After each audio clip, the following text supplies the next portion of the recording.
Just for you, Nick.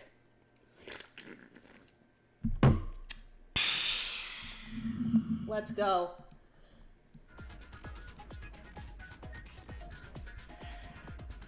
Oh boy. Thank you for the host, Nick. The Pepsi. Yes. Yes, the Pepsi. I hope you choke on that Pepsi, but then you won't be able to watch any of this death and suffering. Oh boy. Oh boy. Memories float back. Kyoko is gone and a mysterious masked body appears. The threads holding them all together begin to spin and twine into one. So... People are dying and suffering, so it's a good trade-off. Oh, okay. We're back to Danganronpa. We're back with more Danganronpa here. We're set up for Chapter 5's trial, which involves a strange masked body that, of some unknown origin. We thought we were getting out of the school, and then Monokuma came back, because of course he did, even after we took him apart, and there's just a lot of weird stuff happening at this point. Kyoko disappeared for a long while. She's back. We're not sure what's going on anymore. And there's a chicken missing from the garden, which is clearly the most, worrying part of this. So I am gonna make sure I have skills set. Good thing I did. Ah, I missed so many. Okay. And we're not sure what's going on like we ever did. Alright, so we're gonna go over the evidence we have in our truth bullets so far for both you guys to be refreshed on the case and me, because apparently this one is quite difficult. Oh boy. Alright. So, due to the explosion, the victim's identity is unknown. They were, however, dead before the blast. The victim had been stabbed a single time with a knife, which went completely through the body. They had also been struck in the head with an object about as thick as a metal pipe. The body was covered with other wounds, but these were at least several days old. The explosion has burnt the upper half of the body beyond recognition. The upper half of the body remained on fire and had to be extinguished. Because of this, the upper half was soaking wet while the bottom half remained dry. I'm not sure how that's going to relate to anything. The body was wearing notably long fake nails. The body had a tattoo of a dog on the back of the right hand. There were bits of charred debris near the body. It should be noted that the bomb which had been removed from Monokuma in the gym had disappeared. It's hard to imagine these two things are unrelated. The sprinklers are programmed to come on every morning at 7:30, and this time is impossible to change. As such, it can be assumed that if the body had been in the garden before 7:30, it would have gotten wet. 7 a.m., Makoto wakes to the morning announcement. 7:30, Makoto and Aoi arrive in the dining hall. 7:30 to 9, Makoto meets the others in the gym, and together they head to the headmaster's room. 9 a.m., Toko is told to find the pickaxe in the garden where she discovers the body. The knife found near the body was the same knife that was used to stab it before the explosion. It is also the same knife that Toko had given to Makoto for safekeeping, and the knife the masked assailant was holding when they attacked Makoto. The tarp was hidden among the other items in the tool shed. One side was wet and filthy with mud and grime. The other side was completely clean and dry. The number of chickens in the chicken coop had decreased from 5 to 4. Yasuhiro claims that there were without a doubt 5 chickens just before nighttime last night, and yet... Byakuya stated that there was no corpse in the garden just after nighttime last night, so it can be assumed the murder must have taken place sometime after that. I'm thinking like 8 before 9. But like after 7:30 before 9. Byakuya also said that he, Yasuhiro, Toko, and Aoi were in the gym the entire night, and none of them were alone at any point. The corpse had a mask covering its head and a white jacket covering the body. A knife had been thrust through the abdomen and there were blood stains around the wound. The body had stopped bleeding, but the blood was still wet. It was noted, however, that there was no blood on the ground around the body. Mukuro Ikusaba, female, known as the Ultimate Soldier. She been obsessed with the military from a young age. She disappeared while on vacation in Europe and reappeared in Japan 3 years later. Apparently, every member of Fenrir gets a tattoo somewhere on their body to represent their membership in the group. Apparently, the killing game began with 16 participants, all students. It is assumed that Mukuro Ikusaba was the 16th student. Monokuma also reveals that the reason Kyoko wears gloves is to hide something she doesn't want anyone to see. This woodblock decoration was found in Kyoko's room. It looks like it's actually the key to one of the lockers in the dojo. A set of titanium arrows was found in a dojo locker. There appear to be 10 in total. Along with the arrows, there was also a wadded up ball of duct tape in the locker. The duct tape had traces of blood on it. It's assumed that this is related to the case, but nobody can imagine how. Yeah, I'm trying my best to remember this. I imagine this was cleaning up the blood? I don't know. Kyoko used Monokuma's secret tool, which grants access to any room in the school, to sneak into the second floor of the dorms. This area seems to have no monitors or security cameras. Okay. So that is what we have. It's a doozy of a case. And apparently it's a long one, so hold on to your butts. Because this is going to be a bit of a wild one. Whew. So yeah, any theories are welcome, any speculation, any whatever. Just no spoilers. Let's go. I said let's go.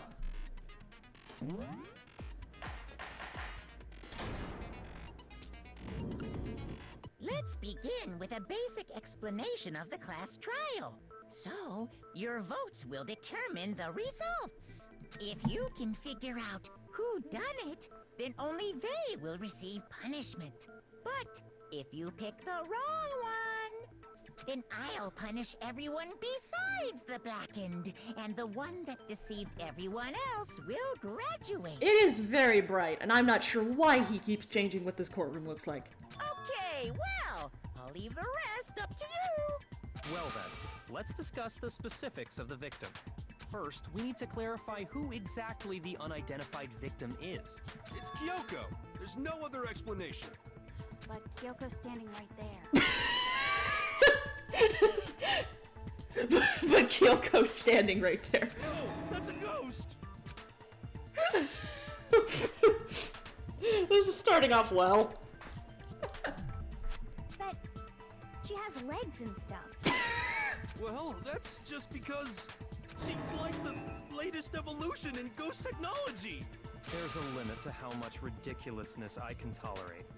Yes, we are having this discussion. I mean, Yasuhiro is the same guy who claimed that aliens abducted his hamburger. Okay. So I just have to prove that the corpse isn't Kyoko, right? Then let's compare Kyoko's traits to the traits of the dead body. Why do we have to discuss this? She's right there! Her traits? One important trait Kyoko has that proves the body doesn't belong to her is the gloves. The piercing glare. I got it! I'm talking about her gloves. They'll give us some insight into the mystery. I'm sure of it. In that case, I think it would be helpful if someone explained why she actually wears those gloves. And would you happen to know the answer? In fact, Monokuma told me. Apparently you have scars on your hands you don't want anyone to see. Oh, you know, now that I think about it, the corpse wasn't wearing any gloves, right? They probably just got burnt up in the explosion. I'm not convinced. The ghost is just trying to fool us all. So we're trying to prove that the person standing in this room is not dead. There's no way that corpse was Kyoko. But if I can't prove why, we're gonna be stuck here and the case won't move forward. So I don't have any choice but to...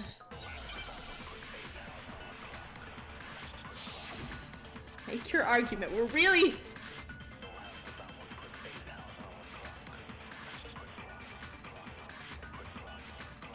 That Kyoko there is just a ghost. Impossible. Okay, then prove it. Prove she's not a ghost. The dead body wasn't wearing gloves. They got burnt up in the explosion. Then she was wearing gloves before the explosion? Well, yeah, she must have been wearing gloves. Because that corpse is absolutely Kyoko. This entire discussion is idiotic. For once, I agree with him and I hate it. I know that body isn't Kyoko's and I know I can prove it. That Kyoko there is just a ghost. Impossible. Okay, then prove it. Prove she's not a ghost. The dead body wasn't wearing gloves. They got burnt up in the explosion. Then she was wearing gloves before the explosion? Well, yeah, she must have been wearing gloves. No, that's wrong. No, that's wrong! No, there's no way the corpse was wearing gloves. Whoever it was, they were wearing fake nails, remember? I imagine trying to wear gloves over nails like that would have been a pretty big pain. Look, we established this about Hiro. He's not the brightest candle in the box. Besides, Kyoko wears gloves to hide her hands, right? It'd be pretty weird for someone who's self-conscious about their hands to wear fake nails, don't you think? Jeez, man, you don't know women, huh? They're complicated like that. You say this in a room with 3 women. If anyone doesn't know women, it's you. Well, Kyoko, any thoughts? These gloves were custom made to the size of my hands to make sure they don't interfere with my daily life. If I wore fake nails, the gloves wouldn't fit properly. Then that's that. The dead body doesn't belong to Kyoko. Yay, the person standing in this room isn't dead. Glad we established that. Can we move on? Which should have been obvious since she's standing right here. Don't make me agree with you. Okay, so then, who's the real victim? First, we need to figure that out. That's the first thing I said. You're the one who's been dragging us around in circles. Before anything, we have to identify the victim. Everything starts from there.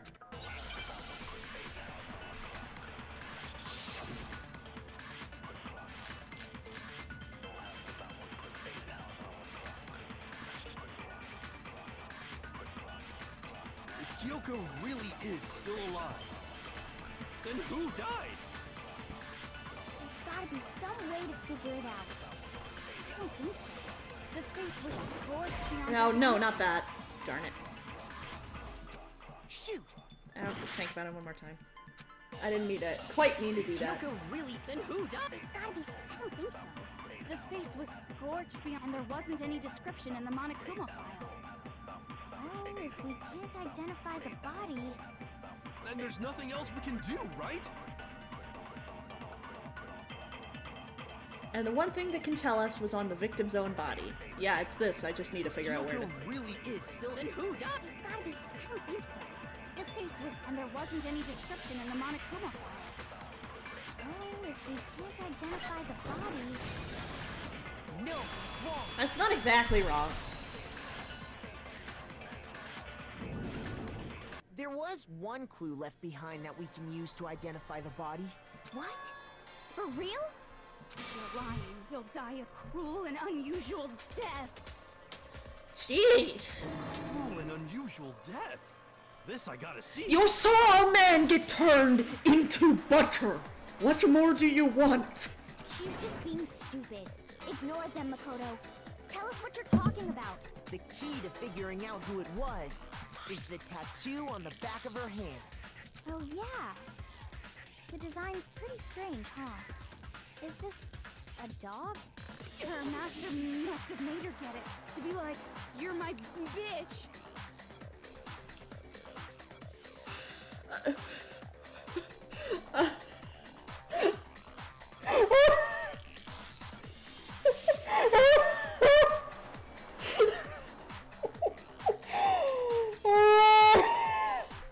I shouldn't be laughing.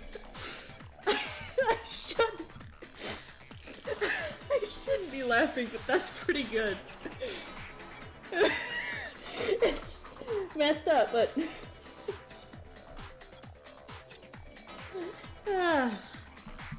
Seriously? We really did something that humiliating? I wouldn't be surprised. No, that's not it. The identity of the victim is hidden within that tattoo. Oh, really? If you compare the tattoo to other information we have, the victim's identity should become clear.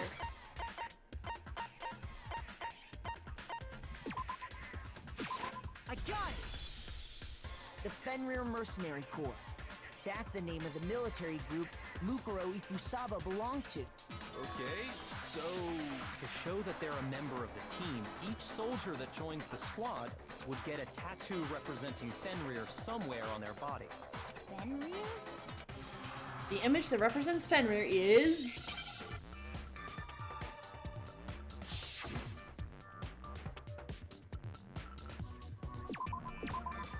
Okay, very... Yeah! Yeah! Real hard hangman's gambit there. We really need to do that. The representation of Fenrir is a wolf. Fenrir, the Wolf of Ragnarok. It's from Norse mythology. A huge, world-ending wolf face. He's the child of the trickster god Loki, and a female giant. Man, after all this time, we finally got a glimpse of the literary all-star. A wolf tattoo. And that means... Exactly. The body we found had a tattoo of a wolf, which means that person must have once belonged to Fenrir. So it must have been Mukuro. What? Hold on. Isn't she the one that was behind this whole thing? You sound surprised, but you're absolutely right. Yes, indeed. The trial this time is to solve the murder of Mukuro Ikusaba. Are you saying the mastermind is dead? And now we have to have a cool-ass trial? Okay, for some reason, the voices are sounding quiet to me compared to the music.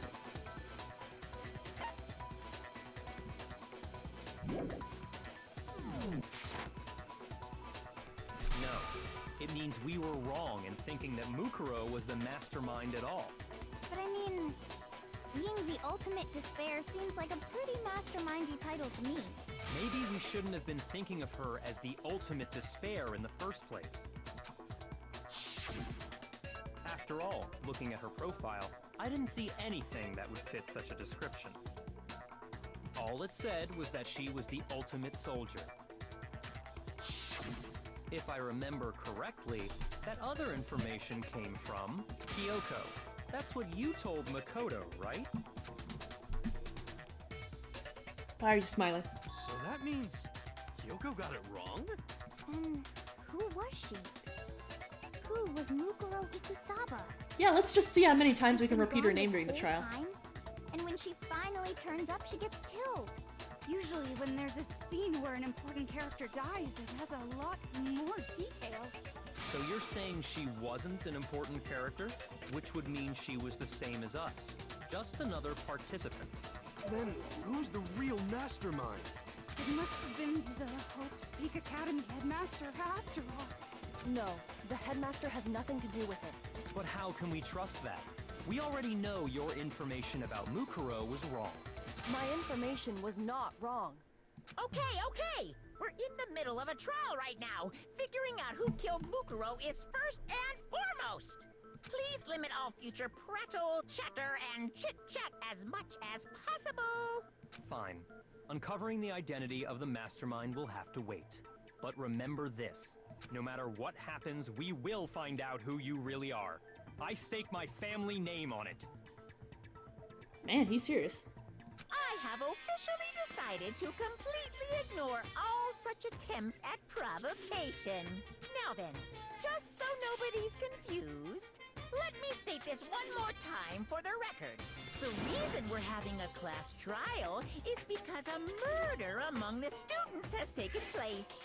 Hammer that point straight into your big ol' brains! What you're saying is that both the victim and the culprit are part of the student body? Then, one of us killed Mukuro? Wait, no! There's a chance that there's some mystery 17th person who's been hiding all along! Honestly, I wouldn't be surprised at this point. There are only 16 students in total that have been taking part in these events. Seriously? Then one of us killed Mukuro? Who did it? Who's the killer this time? Get a hold of yourself. We've already narrowed down the list of possible suspects. Huh? I'm sure you realize who I'm talking about, right, Makoto? Who the evidence points to? It's too obvious. Based on what we know, there can only be 2 suspects. I got it! You've narrowed it down to Kyoko and me, right? Why do you say that? Allow me to explain. Just after nighttime last night, I went to the garden, so I can confirm that at that point, there was no dead body there. So, the murder must have taken place after I left the garden. However, Hiro, Toko, Hina, and I were in the gym the entire time. The gym? That's right. The 4 of us were there trying to dismantle Monokuma. Got anything to say about that, Bear? The whole time, we were very careful not to go anywhere alone. We even went to the bathroom in pairs. All of which is to say, the 4 of us all have alibis.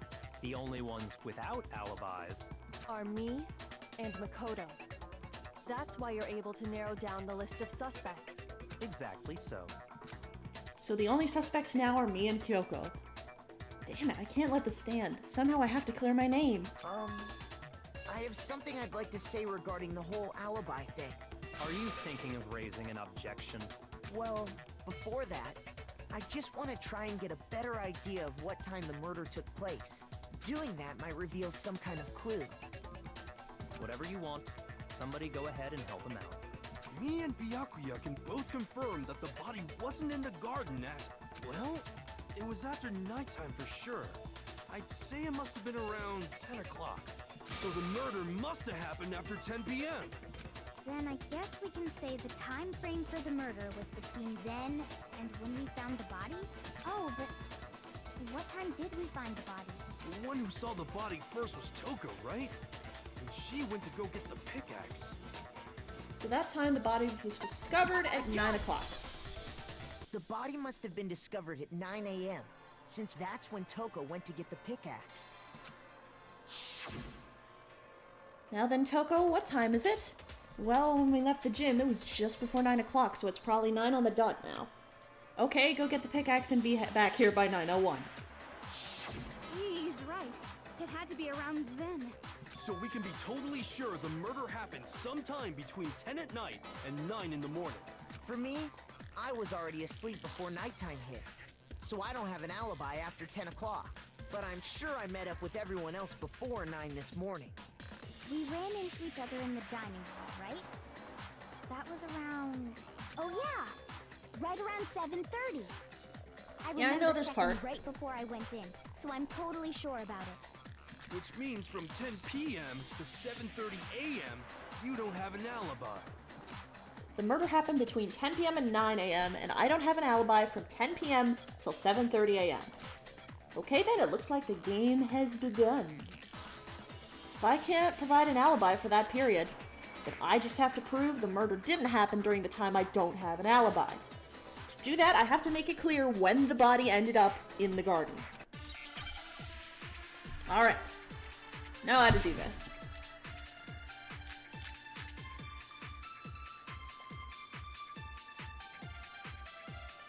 This is like a 2-part answer here. We've established a time frame for the murder.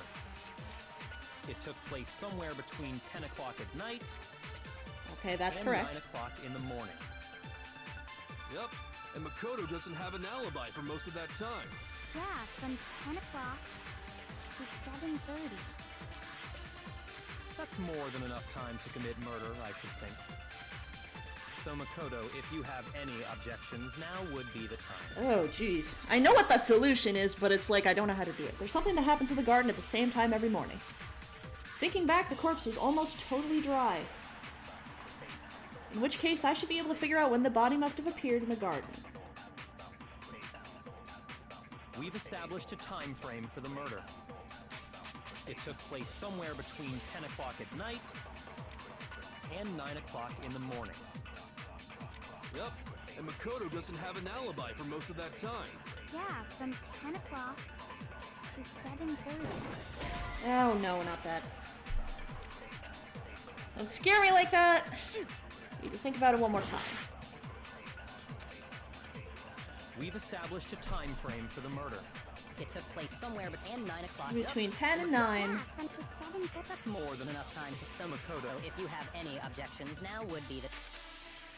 Okay. We've established A time frame. it took place somewhere between 10 o'clock at night and 9 o'clock in the morning.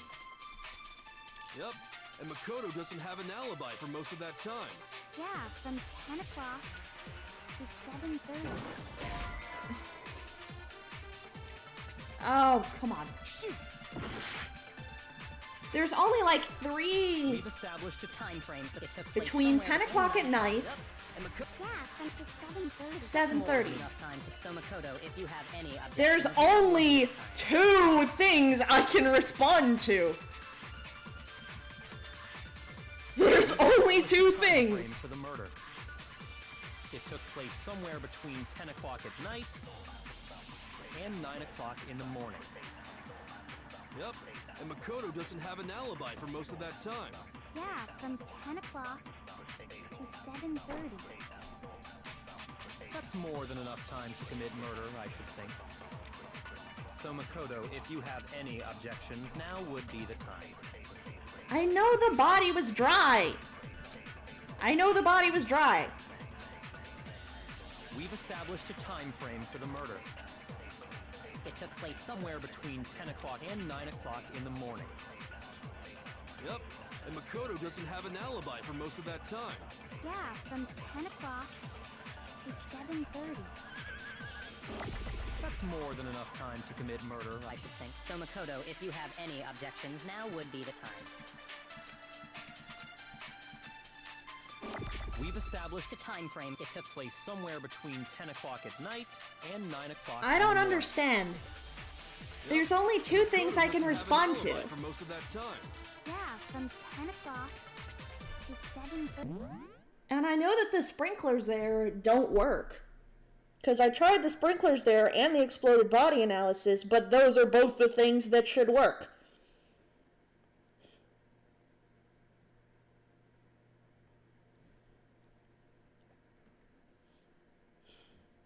Well, this is another one that's frustrating because I know what the answer is, just not how to get the game to realize I know what the answer is.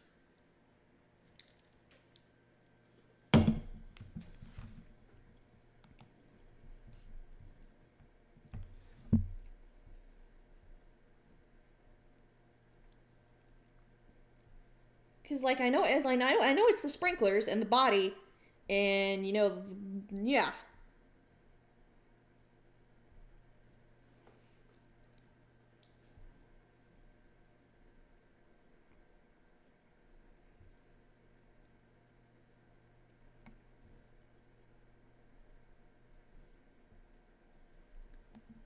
Yeah, just tell me. I don't mind.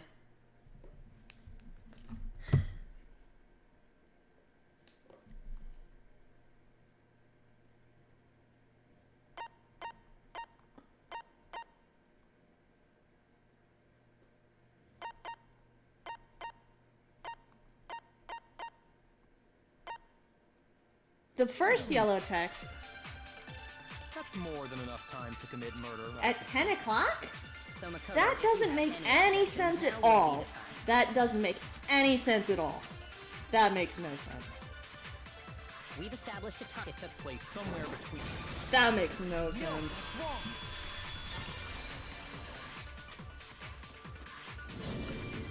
Actually, the murder couldn't have happened anywhere near 10 o'clock. It had to have taken place way later. And what makes you say that? Because of the sprinklers in the garden. The sprinklers are set to go off right at 7:30 every morning, right?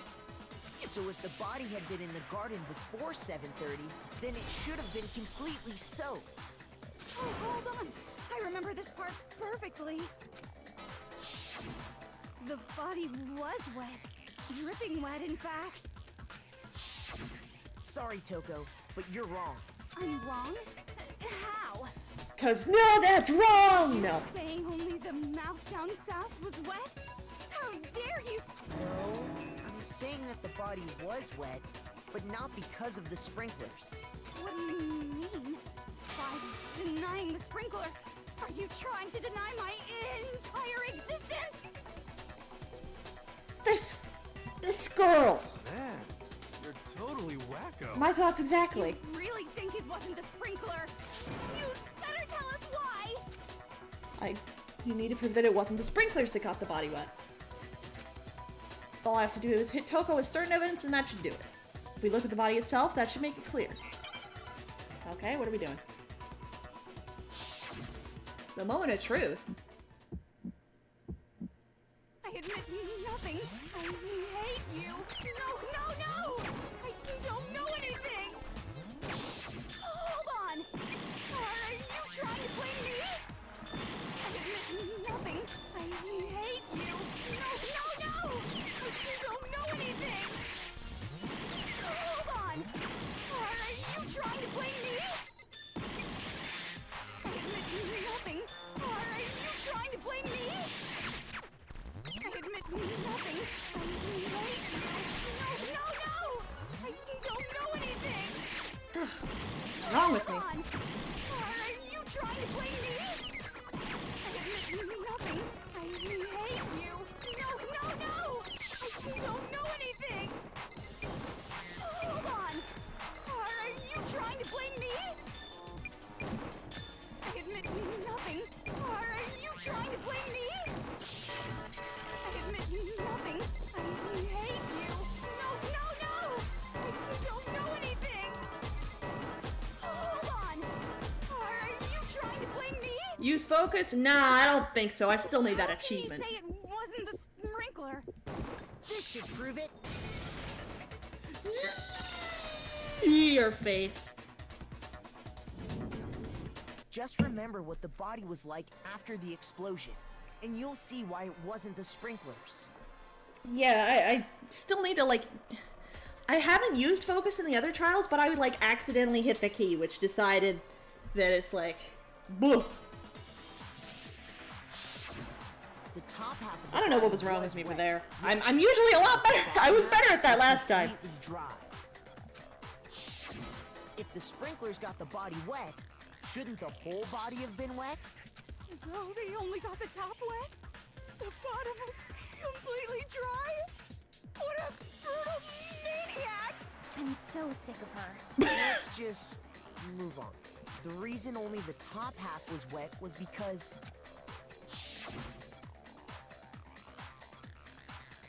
while the body was still on fire, I doused it with water. But only the part on fire, the top half. Oh, then I guess the sprinklers really didn't do it. You don't say. So if the sprinklers didn't get the body wet, then the murder must have taken place sometime after the sprinklers turned on at 7:30 in the morning. Which means she must have been killed sometime between then and when the body was discovered at 9. But Makoto's alibi was only missing from 10 o'clock last night to 7:30 this morning, right? So there's no way Makoto could have done it. I guess you had an alibi after all. Good for you. Good for you. In which case, the only one left without an alibi is Kyoko. Kyoko's the only one without an alibi. Which would mean that Mukuro's killer is... No, I refuse to believe it. Kyoko murdered someone? That's... I'd just like to say one thing. If you vote for me and I die here, the mystery of this school will stay hidden forever. Which is why I can't let that happen. Huh? So are you saying you're not the culprit? Of course I'm not. I have no reason to kill anyone. This is a trap the mastermind has laid for us. A trap? We're this far into the game, and now you decide to blame me? We've blamed you the entire time, you stupid bear. Stop wasting time! Stop wasting energy! You really think your little trick is gonna work? Shut up, you! You got it, boss! Shutting up now! Anyway, Kyoko, you actually did have a reason to kill her. Huh? She did? She thought Mukuro was the ultimate despair. In other words, the mastermind behind everything. So she killed her to try and put a stop to all this. Isn't that right, Kyoko? But you made one catastrophic mistake. Mukuro wasn't the mastermind at all. And as a result, we were forced into another trial. Something I'm sure you weren't at all expecting. So, that was her motive? If she had a motive and no alibi, well then, I think it's pretty clear Kyoko's gotta be the culprit. I'm not the only one without an alibi. Makoto's explanation is still insufficient. Dude! Dude! I thought we were in this together, lady! Come on, you're gonna turn it back on me? Jeez! The sprinklers didn't get the body wet, but that doesn't mean the murder happened when he said it did. What are you... Because you see, there is a way the body could have avoided getting wet. Interesting. Because a chicken was sitting on it? All it would take is covering the body with a certain something to keep it. Okay, they're talking about the tarp. A certain something at the scene was used to cover the body. Could it have been... I got it! For a brief moment, I was like, it's just, she just had a chicken on her lap. You know, that just, you know, let's just say the chicken. The chicken. I'm just desperate to find out what that chicken has to do with it. You're right. All you'd have to do is cover the body with the tarp, and that'd take care of the water. The chicken will come later. In fact, that's exactly what the killer did. One very absorbent chicken. The dirt pattern on the tarp can attest to that. Only one side of the tarp got dirty, because that's the side that got covered in water. The side that faced down over the body, meanwhile, kept perfectly clean. This proves that the killer used the tarp to keep the body from getting soaked. But why would they go to all that effort just to keep the body from getting wet? Most likely so they could cloud the issue of when the murder actually took place. In other words, to create an excuse exactly like the one Makoto just gave us. What are you doing? What are you doing? I'm the protagonist. I have protagonist invulnerability. I was expecting Byakuya to try and blame us for this. What is your angle? What is your angle, lady? No, I can't think about that right now. That tarp. It was used the way Kyoko said. The tarp must have touched the body, right? But the body... Wait. Something's not right. And what might that be? I can't worry about Kyoko's motivations. If I don't do something, everyone's gonna think I'm the killer. After a few, what Kyoko said.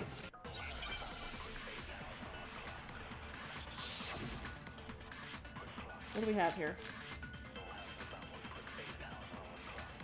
Body before the explosion. Exploded body analysis. By covering the body with the tarp, the killer prevented it from getting wet. So the reason the tarp was only dirty on one side is because the sprinkler got that side wet. But the underside of the tarp, it was totally spotless, right? It's because that side was protected from the water. No, that's not. I have absolutely no idea. Oh wait, shoot. That was a failure. Nobody believes me. Nobody wants to hear what I have to say. Have we already come to the end of the debate?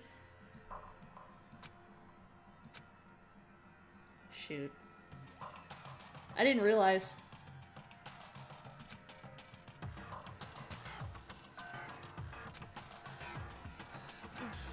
Is this really the end for all of us? What do you say? Want to give it another shot? Yes. I refuse to give up yet.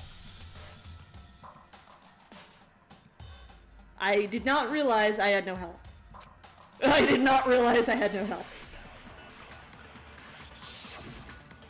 Okay.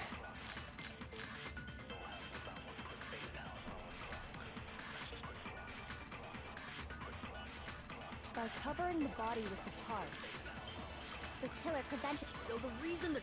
Because the sprinkler got that side wet. But the underside of the tarp, it was totally spotless, right?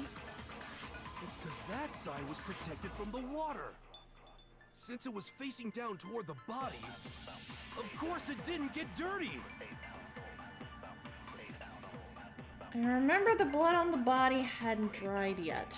Byakuya even warned us not to touch it to avoid getting any blood on us. Okay, so it's the last one. I was close. So the reason that was because the spring, but the underside, it was totally, it's because that side, Since it was facing down toward the body, of course it didn't get dirty! There we go. that's wrong.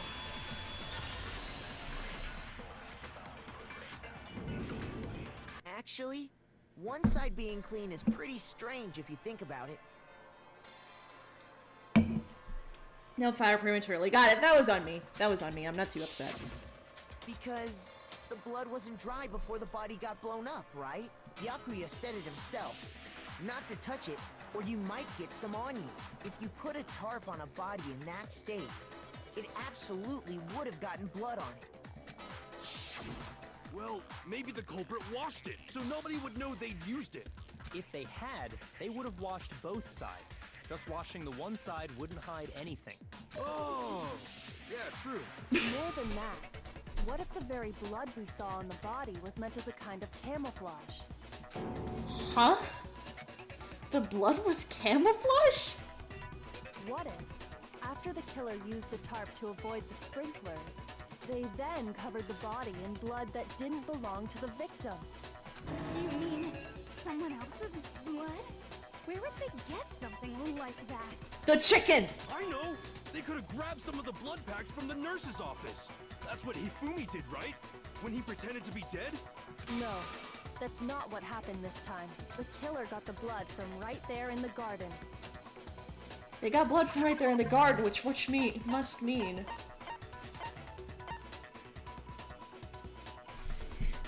Well, it's either the knife or the chicken. I got it! Could it have been chicken blood? It was the freaking chicken. It was the freaking chicken.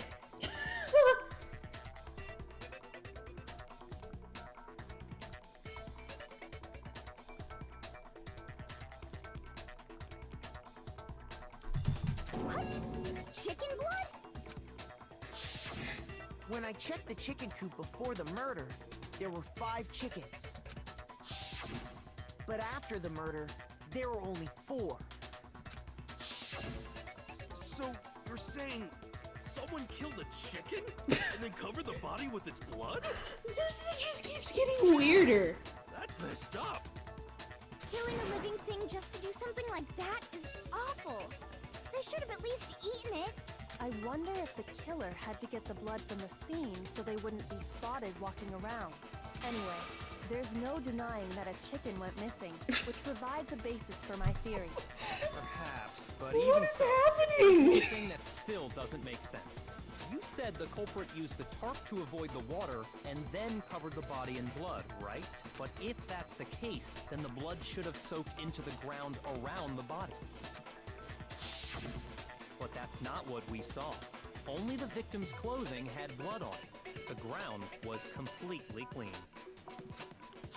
I had steak tonight. I don't know what you're talking about. That certainly is strange. Maybe they didn't apply the blood at the scene. Maybe they covered the coat in blood beforehand.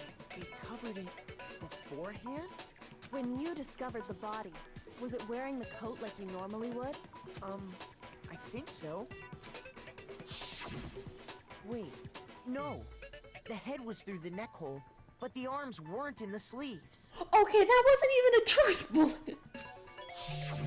Then that settles it. Sorry, I'm having a tough time keeping up. What settles what? Because we've got Kyoko and me going against each other. Here's what happened.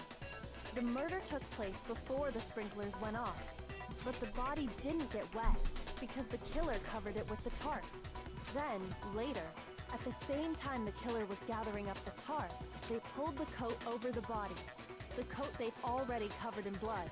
This series of cover-ups was meant to disguise the actual time the murder occurred. They wanted us to think the murder happened sometime after the sprinklers had gone off, at 7:30.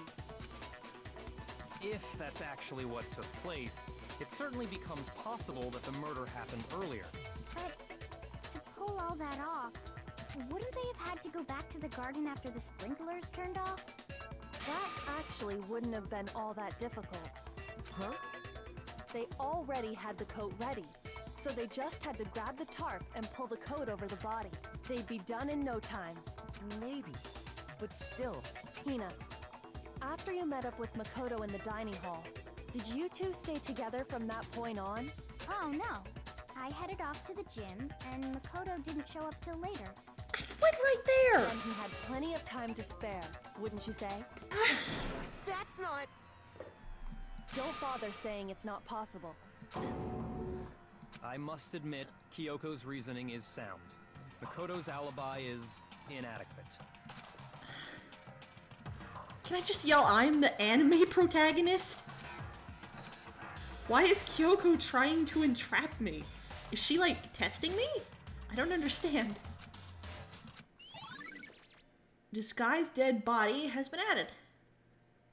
Well then, it looks like we're back to square one.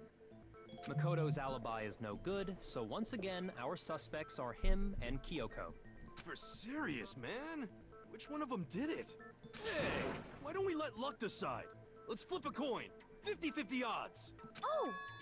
See? Pretty good idea, right? No, not that. I just remembered something super serious. Well, don't just stand there. Out with it. You know that knife we found all black and burnt? One we found stuck in the body before it Oh. exploded, right? Honestly, I'm having trouble believing that I didn't do it. According to the Monokuma file, the knife went all the way through, from front to back. So, what about it? I'm pretty sure I'd seen that knife somewhere before. That's what I thought when I first saw it. I just remembered. Listen, more important, now that we have the knife, what are we gonna do with it? We can't let Toko keep it, that's for sure. We don't know what she might do. I don't want it anyway. So what to do? Why don't you hang on to it, Makoto? Huh? Me? It's the knife we gave to Makoto? You don't seem surprised. You must have noticed earlier. Yeah. Then why did you hide that fact? It's not that I hid it. It's just... I couldn't be sure of what actually happened last night. I thought maybe I really did kill her. Suspicious! Very suspicious indeed. The knife we found stuck in the body came from Makoto. Now I'm totally convinced he did it. 12,000% convinced. Oh, now neither of us are sure we didn't do it. So we didn't know who the victim was. And now we're not sure if the culprit is us. Considering everything up till now, I should be able to make it clear. I have to prove that I didn't murder anyone. I'm not the killer.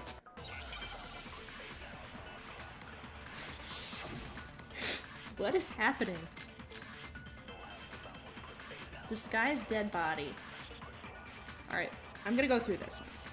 The knife we found lodged in the dead body. It's the same one we gave to Makoto. It really is, isn't it? I was afraid of that. If he did have that knife before, then that seals it. Makoto did it. Just because I had the knife once, that automatically makes me the killer? Well, getting stabbed is what killed her, right? So there's no question. You took that knife of yours and killed her with it. The Monokuma files. Okay, we've already established that the coat was put on the body after the tarp was removed, which means the knife was thrust through the coat into the body. The knife we found lodged in the... It's the same one! It really is, isn't it? If he did have that, that seals it. Look, just because I had the knife, that automatically makes me the killer? Well, getting stabbed is what killed her. Okay. No, that's wrong.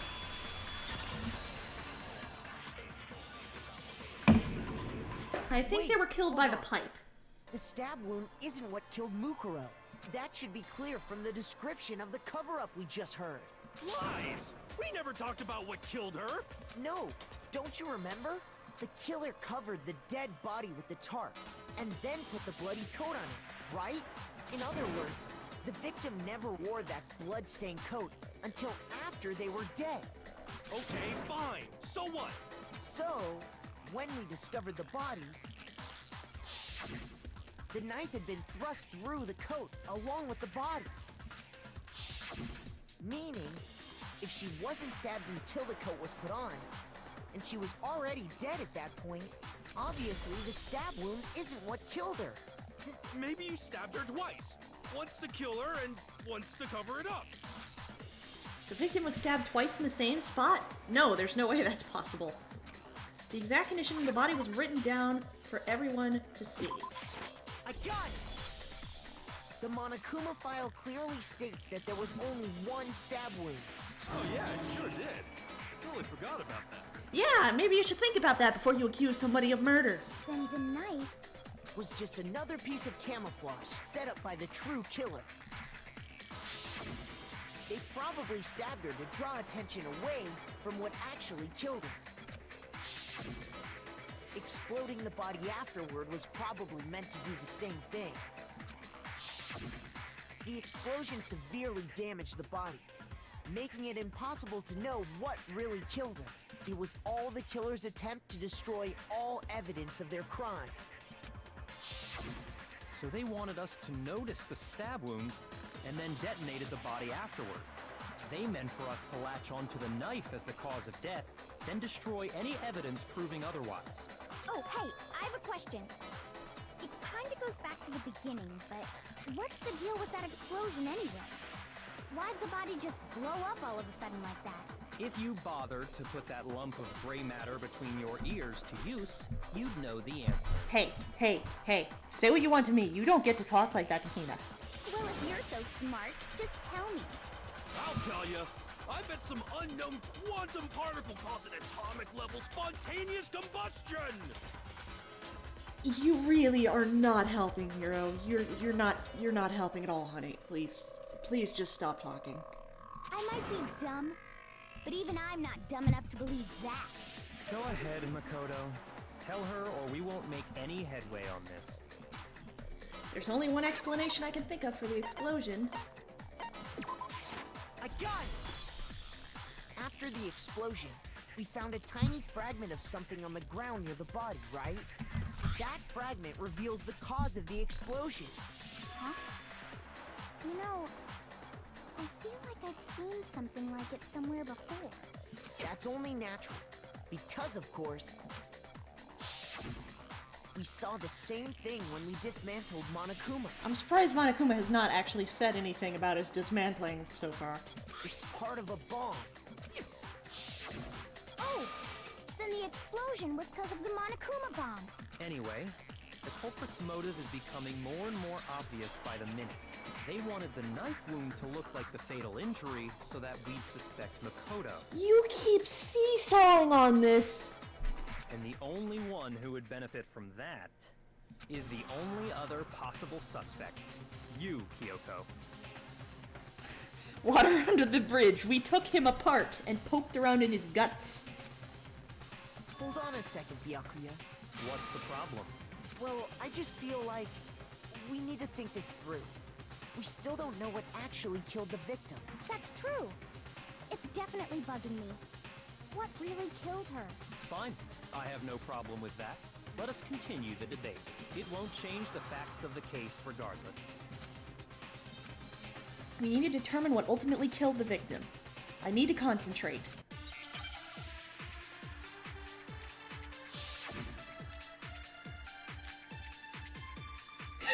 We only get one bullet.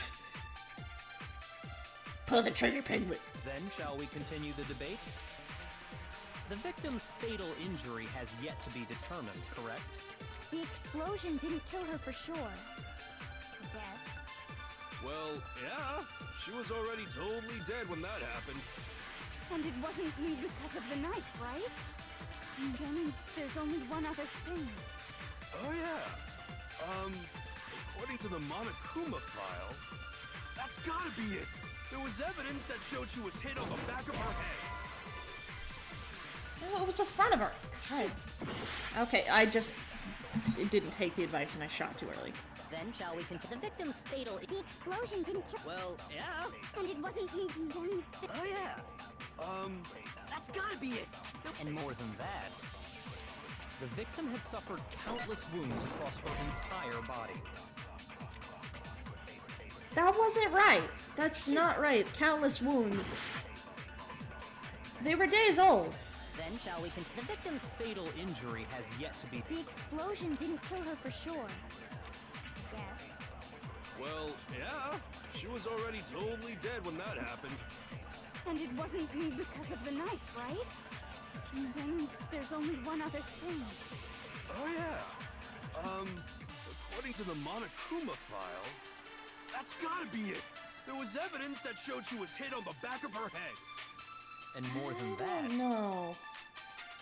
the victim had suffered countless wounds across her entire body.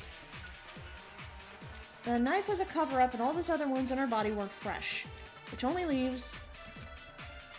I'm guessing it's gonna be hit on the back of the head at cause of death, even though we've already established that. Kill her for sure. Well, Yeah, she was... And it wasn't because of... And then there's only one other thing. Oh, yeah. According to the Monokuma file, that's gotta be it. There was evidence that showed she was hit on the back of her head. and more than that, the victim had suffered countless wounds across her entire... Which only leaves... Then shall we continue The debate? The victim's fatal injury has yet to be... There we go. No, that's wrong. Okay. Figured that out. Whoa. I thought that was kind of already established. Blow to the back of the head she suffered. It's like, Hiro just said that. Like, we kind of, like, established it. I don't know why I needed to jump in, but okay. What about the wounds all over the rest of her body? They didn't have anything to do with it? The Monokuma file makes it clear that those weren't fresh wounds. Oh yeah, good point. If they were old, I guess they don't really matter. Okay, then we're safe in assuming the blow to the back of her head is what killed her. But then, what was the murder weapon? The Monokuma file says she was hit with a blunt object, about as thick as a metal pipe. Oh, I bet it was the pickaxe! How is that even possible? If you hit someone with that, it'd cave their skull in completely. Well, maybe they held it the other way and hit her with the handle. No way! The balance would be all off. You wouldn't be able to swing it with any kind of power. I wouldn't mind testing it on you if you want. Why are you No thanks. I bet you just hit me with a metal end and call it an accident. I'd love to scoop out that nasty brain of yours, throw it on the ground, and spit on it. I feel the same way. Looks like we're on the same page this time. You're remarkably pleased with this. We want to figure out what killed her, right? It just so happens we already know. It was the chicken! No. We already know? I knew we could count on you, Master. So what was it? Go ahead and tell them, Makoto. Surely you've deduced the real murder weapon? The real murder weapon.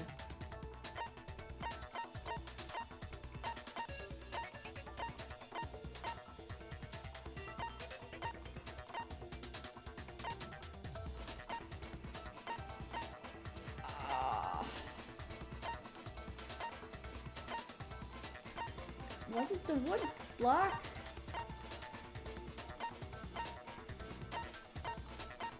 Was this the knife? The knife was found near the body. It was the same used to stab it. Sprinkler's fragment.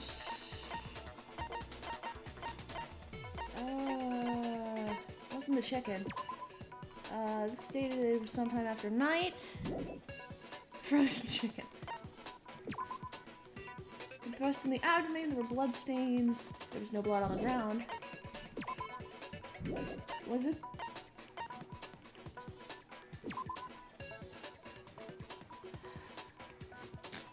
I don't get it. Like, it wouldn't have been the wood block key.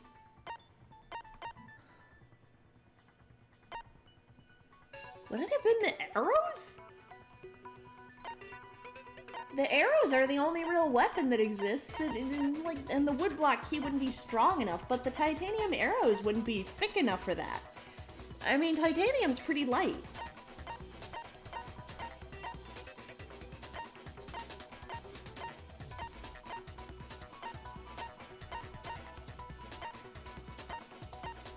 try the arrows. I got it! Mukuro was hit in the back of the head with something, and that's what killed her.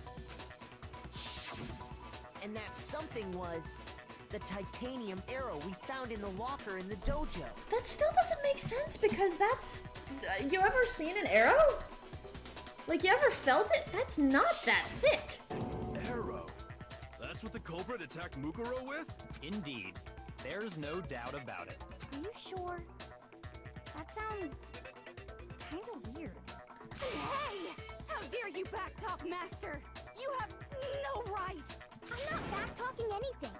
I'm just saying what I think. I don't blame Hina for doubting it because there's one more thing about that weapon. One more secret.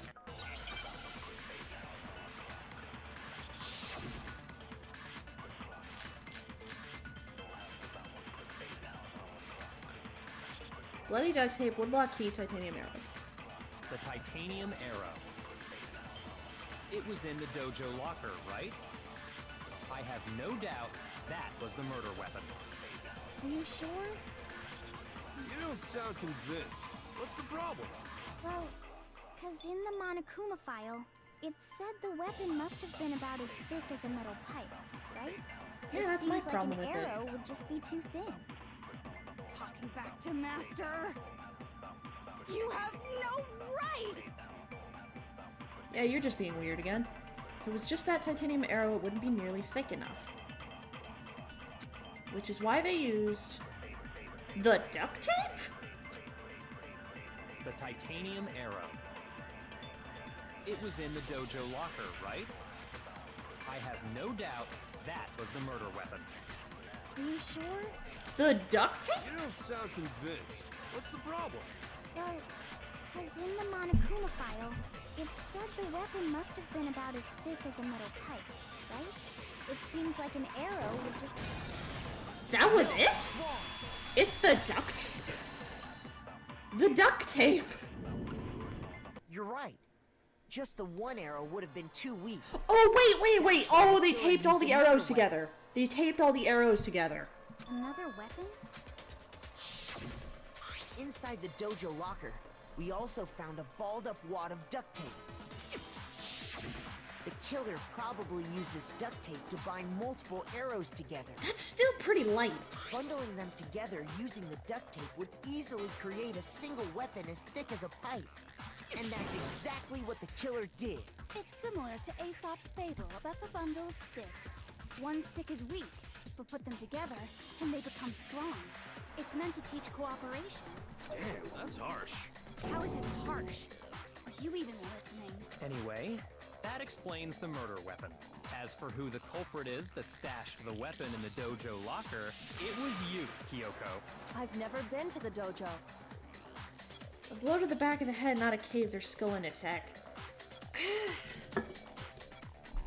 I guess? I don't know, you just get hit in the back of the head.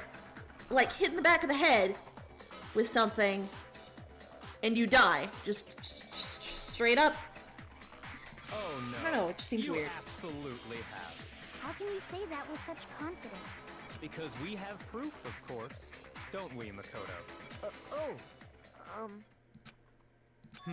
What's the matter? Surely you don't intend to protect a murderer. You know what will happen if you do, don't you? If you cover for the culprit, there's only one thing that can lead to. The death of us all, remember? Of course I remember. Then show us. Show everyone the evidence that proves Kyoko went to the dojo. If I didn't know better, I'd say you were covering this up too much. You were being too insistent. I have evidence? Evidence that Kyoko went to the dojo. Must be connected to that dojo locker. That is the woodblock key. I got it! The one thing that proves Kyoko was in the dojo is right here. The key to the dojo locker. And how does that prove anything? Because I found it in your room. It was in my room? Don't bother trying to play dumb. That key is just the final piece of the puzzle. Your non-existent alibi, your clear motive, your attempts to frame Makoto for the crime. Togami or Hagakure? This all proves that you are the true culprit. You can't explain this away, so just give up. Hold on a second. Not this again. You really are dead set on defending her, aren't you? No, it's not that I want to defend her. It's just there's one more thing I need to ask her. Kyoko, I want you to tell me something. Last night, you were in my room, weren't you? Why? What were you doing there? That's what I need to know. I was just protecting you. What? She was protecting me. Then does that mean she knew I was being attacked? And she came to my rescue. Could that be when... Which would mean that Kyoko... She killed someone. For me. That's enough. The time for idle chatter is over. A verdict is close at hand. Wait, I'm warning you. Don't make this mistake. I'm not the killer. I knew you were stubborn, but this is just getting ridiculous. Really? But you should know better than anyone I didn't do it. Can you tell me I'm wrong? I should know? What? Byakuya should know better than anyone. What does that mean? What? And now you're giving me this? I'm flying blind here.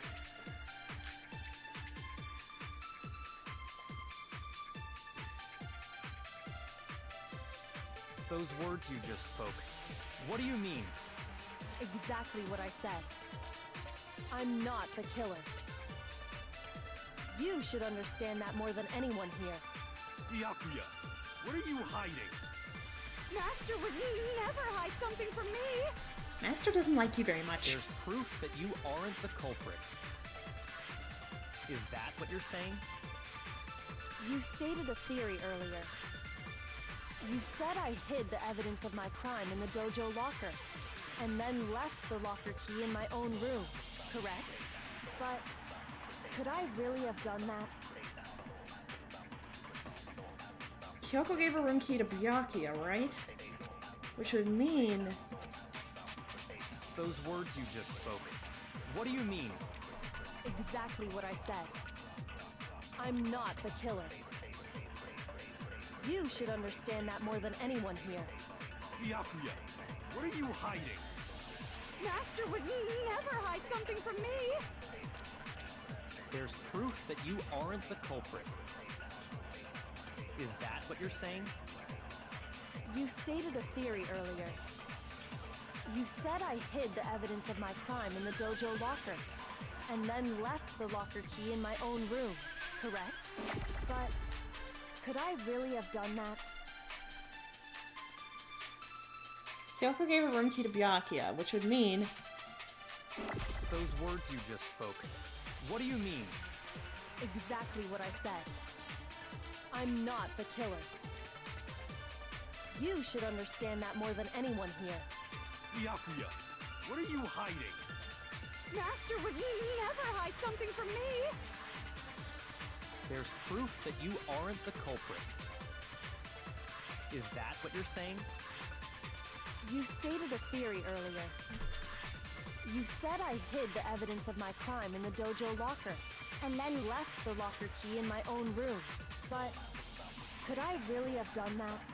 Okay, so I need to find out where that goes. Kyoko gave her room key to Byakuya, right? Which would mean... I'm guessing it's there's proof? I'm not the Because it's Byakuya's one yellow statement. Hide something from me! There's proof that you aren't... There we go! There we go! There we go! There we go. If I'm right, Kyoko wouldn't have been able to get into her room. Huh? Why not? Because she had given her room key to Byakuya.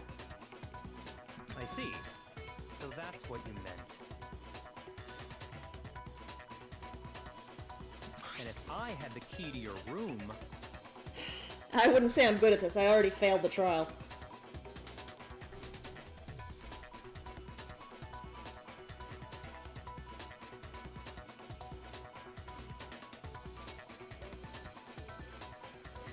and obviously I had no way of getting in. Without my room key, I couldn't have possibly put the locker key in there myself. Am I wrong? It would appear not. Then you're finally starting to understand. No, that's not actually true. There was a clear contradiction in what Kyoko just said. An obvious lie. But this just isn't like her. To try and save herself with such a desperate lie. Does she really feel that threatened? Because she's the killer? Or is it something else? Was there some deeper meaning hidden in what Kyoko said earlier? If you vote for me and I die here, the mystery of the school will stay hidden forever. Which is why I can't let that happen. This is a trap the Mastermind has laid for us. The Mastermind's trap. The Mastermind is trying to trap Kyoko. But what if that's not really true? What can I do? What should I do? What should I... The Mastermind's trap. The victim was Mukuro, and Kyoko killed her? What does Kyoko really know? What am I supposed to do? Kyoko's lie. I'm the only one who knows it's a lie. I'm the only one who can expose it. But who can I trust? What am I supposed to do? Mastermind's trap. If you spend all your time trying to avoid danger, you'll never move forward. We know the danger, but if that risk means solving the mystery, we have no choice. Am I wrong? What do I do?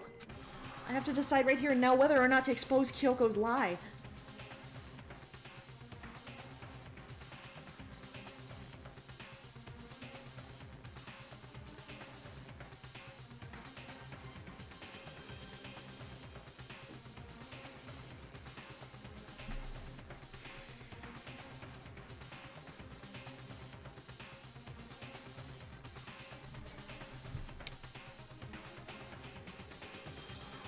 Is this like that decision about telling Kyoko about that other thing? Where we didn't really have a choice anyway?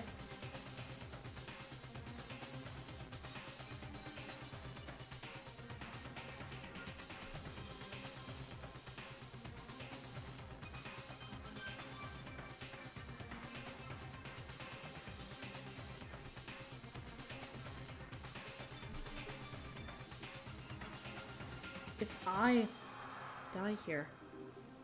If I die here.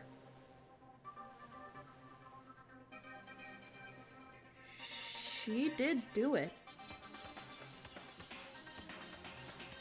The correct answer is always C. Well, C was also Hifumi's pants and some bowling aficionados, so. Running away won't solve the problem.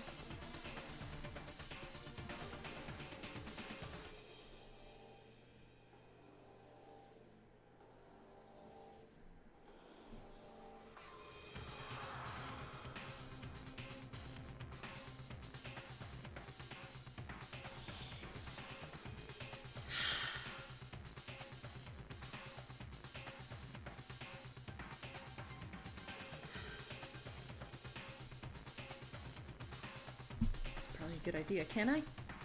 I can't save it. I can't save. The key doesn't work. That works. This works, but F1 doesn't. I can't save.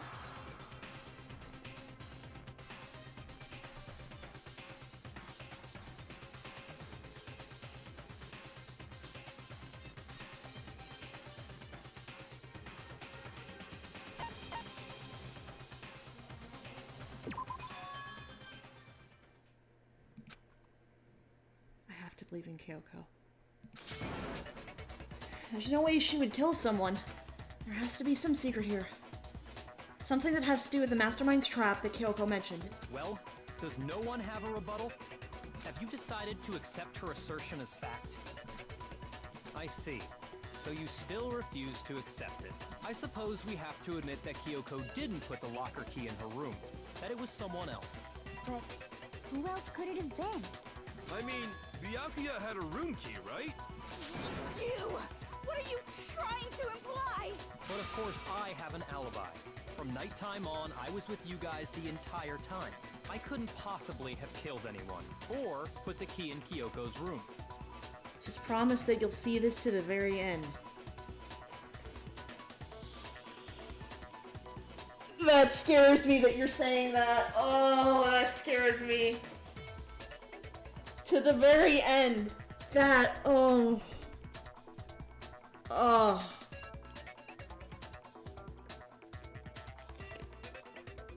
I don't know if I just made a huge mistake. I don't know if I just made a... Someone had to put the key in there. There's only one other possibility I can think of. Someone could have had the key on them, then once they arrived at the scene, pretended to find it there. What? It had to be Makoto, right? I don't see any other option. Wait a second. You've got it all wrong. Let's think about it one more time. There's gotta be a hidden side to this case. Huh? A hidden side? First of all, there's something off about this entire trial. You all see it, don't you? Mukuro, who we didn't even know existed, suddenly shows up dead. And then we're thrown into a trial. And Kyoko even said, it's a trap the mastermind set for us. So that's why this has to be... Okay, time's up! Huh? Time's up! Class trial's all over! Everyone can stop talking now! What? Time's up? What do you mean time's up? There's no time's up. Since when have we... It's because you were late, so we had to push back the start time. So then, it's time for voting time, okay? Everyone, please vote using the lever in front of you! Voting time? But...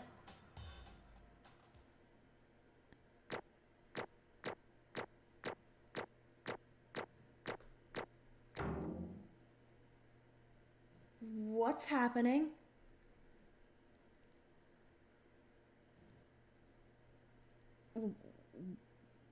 What's happening?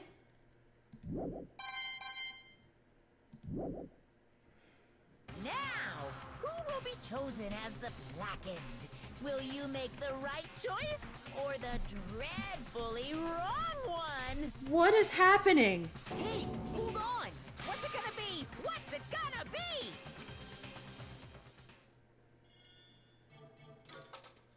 To the very end.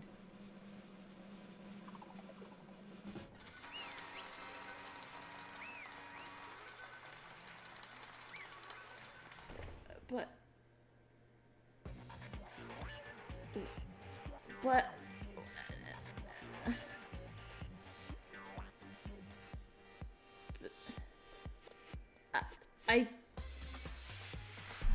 I don't...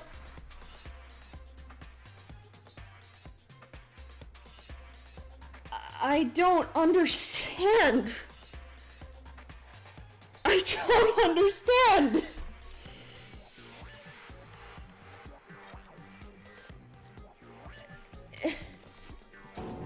You think I'm the killer? Sorry, man. Sorry. Yeah, sorry.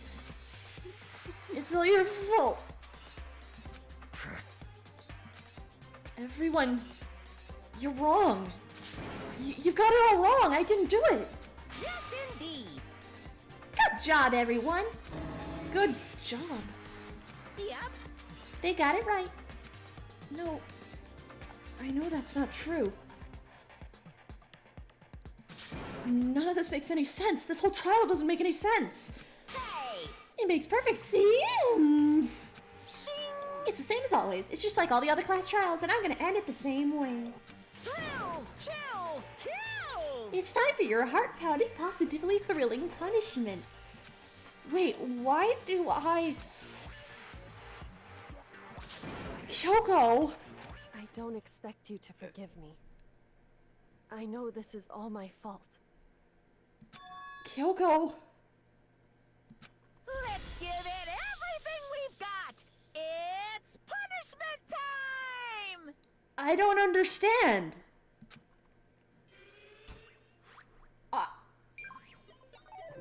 I don't understand.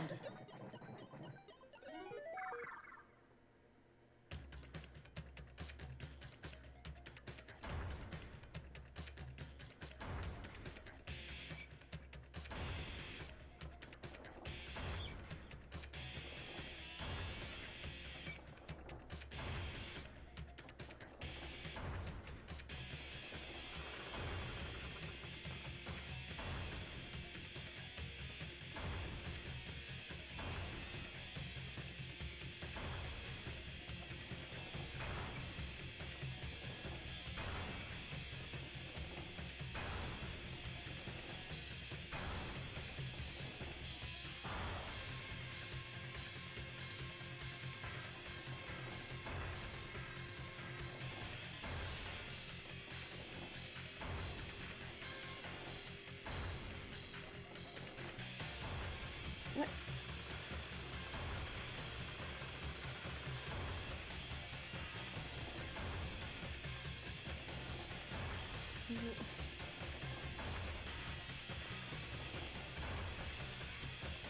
What's happening?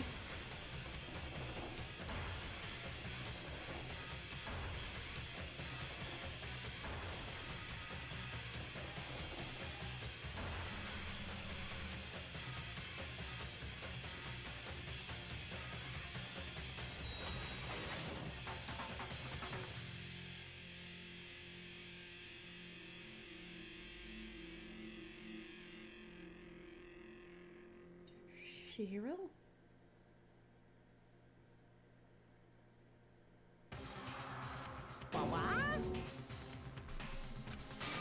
What's this? What's going on? Hey, was that? Yeah, it had to be. This is... Alter ego. Alter ego? Is this some stupid virus from that stupid guy? He must have planted it when he invaded my network. Damn it all to hell, I can't believe this. It would seem... Seems you finally made a miscalculation. No. You miscalculated from the very beginning. What the heck? What was that?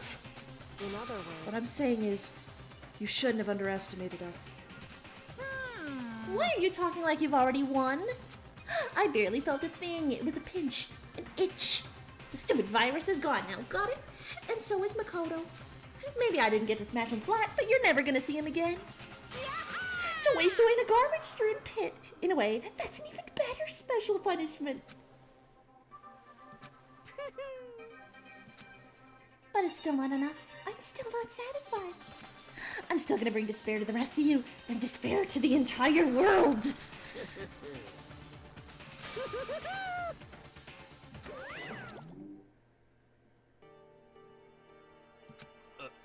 Is he gone?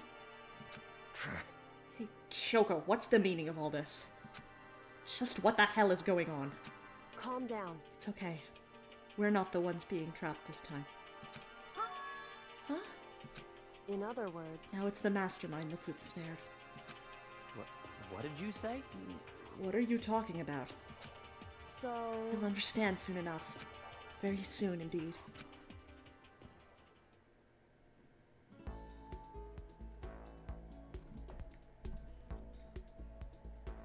The massive high school towers over all the other buildings in this bustling urban area. It's like the school stands at the center of the entire world. Hope's Peak Academy. It brings in top students from every field imaginable, a government-funded school of privilege. They say that if you come here and manage to graduate, you'll be set for life. With hundreds of years of tradition, it sends the cream of the crop into the workforce every year. It was built to raise hope in the nation's future, which makes Hope's Peak a pretty fitting name. There are two things you need to attend the school. One, you have to already be attending high school. Two, you have to be the very best at what you do. No ordinary student could enroll here.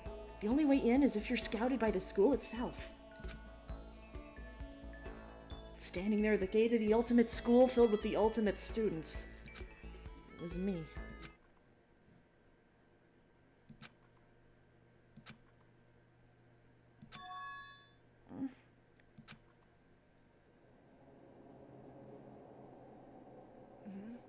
What? Where am I? I woke up with my head resting on top of a hard wooden desk. My body felt heavy. It wouldn't be weird for me to zonk off in the middle of some boring class or whatever, but what was I doing asleep here just now? It wasn't any classroom I'd ever been in before. What the heck is going on?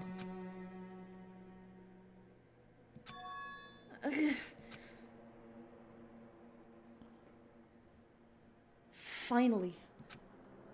I could finally feel my mind and body start to come back together again. And then I was awake. Or was this just another dream? A dream inside a hopeless nightmare? No, this isn't a dream. I could tell because the stench invading my nostrils was too powerful for a dream. An awful smell. I was in a vast dark cavern with the barest hint of light seeping in. Trash was piled high all across the area. This must have been some kind of underground garbage pit. A heck of a situation to find myself in. But that was just the beginning of my problems. Was I going to be stuck in there until I wasted away and died? No. I can't let that happen. Not after what my good friend went through to save me. I remembered all too well what had happened. Alter Ego saved me. And he used up the last little bit of his strength to do it. So I can't give up now. For myself and for my friend.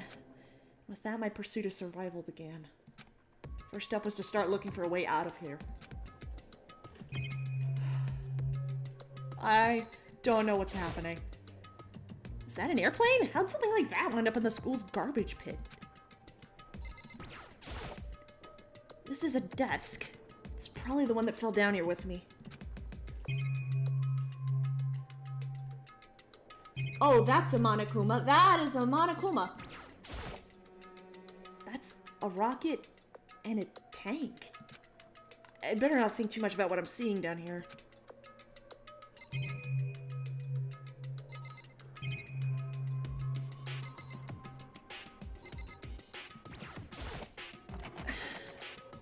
It's locked. No matter how many times I pushed or pulled or kicked at it, it didn't budge. Getting out of here isn't going to be that easy. Well, if I'm not getting out of here anytime soon, I decided to look around for some food. There's plenty of food here, but it's all rotten. That was pointless too. Next, I search for some water. How can I be sure which liquids I can drink and which ones are all-around bad idea? Again, pointless. I feel like I'm blocked in on all sides. But that's still not enough reason to give up, because I'm still alive. As long as I'm alive, I'll never give up. After making that proud declaration, the next thing I decided to do was go to sleep.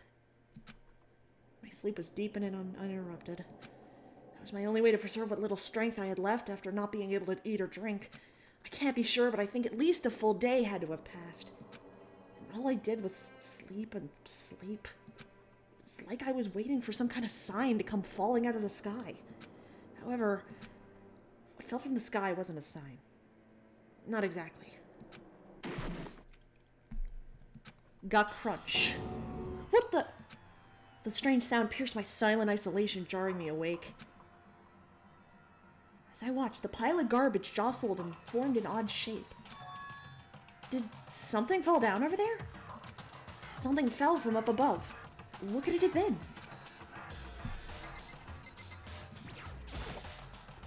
Did a giant piece of trash just fall down here? I carefully stretched my hand out towards whatever it was that had tumbled down here with me. Just a second. A giant piece of trash? Rude. Before she even emerged from the pile of garbage, I knew who it was. It smells awful. Kyoko, Indeed. you look like you're doing better than I expected. What are you doing here? So... Isn't it obvious? I'm here to help you. I'm glad to hear that, Kyoko. You got a bit of garbage in your hair. She gave her head a quick, sharp shake to get rid of the trash, then faced me again. Hey. First, I have something for you. Go ahead and eat it. We can talk once you're finished. Thank you! I snatched the bread and water that she was holding out for me. Within seconds, it was in my mouth and making its way toward my stomach. That really hit the spot. Now I've got all the energy I need to keep going. I'm pretty sure that sprite's a meme. Am I correct in assuming that that sprite of her with the ramen on her head is a meme? So you still haven't given up then? Of course not. After all, the fact that I can keep going forward is about all I'm good at. Well, that's not such a bad thing to be good at. You're spot on with that. But Kyoko, why'd you come to rescue me? So... To pay a debt, or no, to atone. Atone? You... During the trial, even though you knew I was lying, you didn't say anything. So, you knew that I knew. Indeed. But even though I knew, I did nothing to help you. I abandoned you. No, don't say that! You didn't abandon me? No, that's exactly what I did. I abandoned you in order to save my own life. You were trying to save me, and I couldn't bring myself to do the same for you. However... Listen, not that I'm trying to make excuses, but there was a reason that I had to survive no matter the cost. Why did you have to survive? It's true. I'll tell you everything. The reason I have to survive... In other words... So that I can do what I came to this school to do. What? I made up my mind to come to Hope's Peak Academy for one very important reason. So you have some reason for coming to Hope's Peak. Indeed. That's right. At least, I did. Once. Once! Until recently, I'd forgotten what it was. You forgot? But that's... I had no memory of what my purpose was. No memory? That's impossible. Amnesia. Then, is it really true? You lost your memory? Makoto. Do you remember, Makoto? Do you remember the first thing that happened to each of us as soon as we arrived at this school? The first thing. You're talking about when we fainted, right? I fainted, and when I woke up, I was trapped here. That's right. I fainted too. And when I woke up, I noticed a strange feeling of separation within me. A disconnect. It would seem... Thinking back on it now, at that point my memory was gone. At that time, I'd forgotten. I couldn't remember why I'd come to this school, and I couldn't remember what my ultimate ability was. But what would make you forget all that? Hey. Strange, isn't it? It's hard to imagine it happened by chance. It seems much too convenient. Are you saying you think you lost your memory because... Indeed. I don't think. I'm positive. It was the work of the mastermind. They stole my memory. But why would they want to do that? There's only one reason I can come up with. Because of my purpose and my ability. Somehow, they would interfere with the mastermind's plans. So the mastermind just stole them from you? However... And it could also mean, somehow my memories may be connected to the mystery of the school and the mastermind. Which is why I have to get them back. That's why I've been investigating things by myself this whole time. But if what you say is true, why didn't you ask the rest of us to help you? Why is that? If I did that and we all worked as one, the mastermind would have noticed right away. Plus, there's always the chance that the mastermind is actually one of us. What? Correct. Well, don't make too big of a deal of it. It's just a possibility. But since it is a possibility, we can't ignore it. The mastermind, one of us. If she believed that, then of course she couldn't trust anyone around her.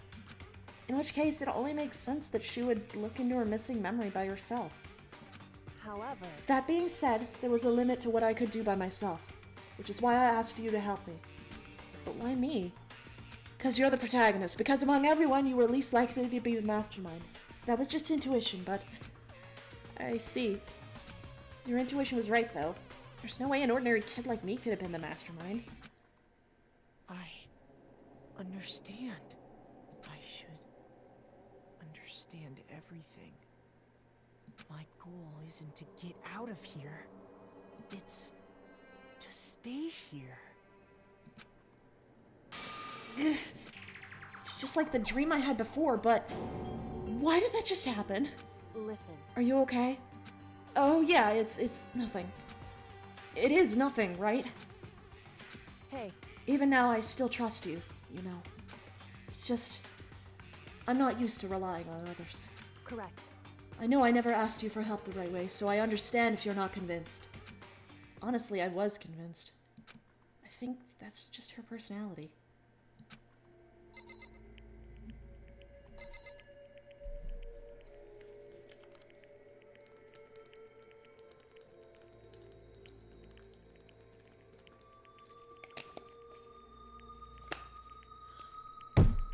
I'm still quite confused. You said you had a reason for doing all that investigating on your own. So how'd that turn out? Were you able to remember anything?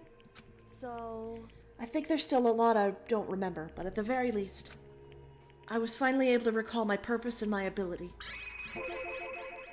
You mentioned your ability. My ability. What everyone should have known me for. I'm the ultimate detective. The ultimate detective. correct. And the reason I came to Hope's Peak Academy, there was someone I had to find here in the school. You had to find someone. Who? So, Well, it was the headmaster of Hope's Peak Academy. The headmaster? Why did you want to find the headmaster?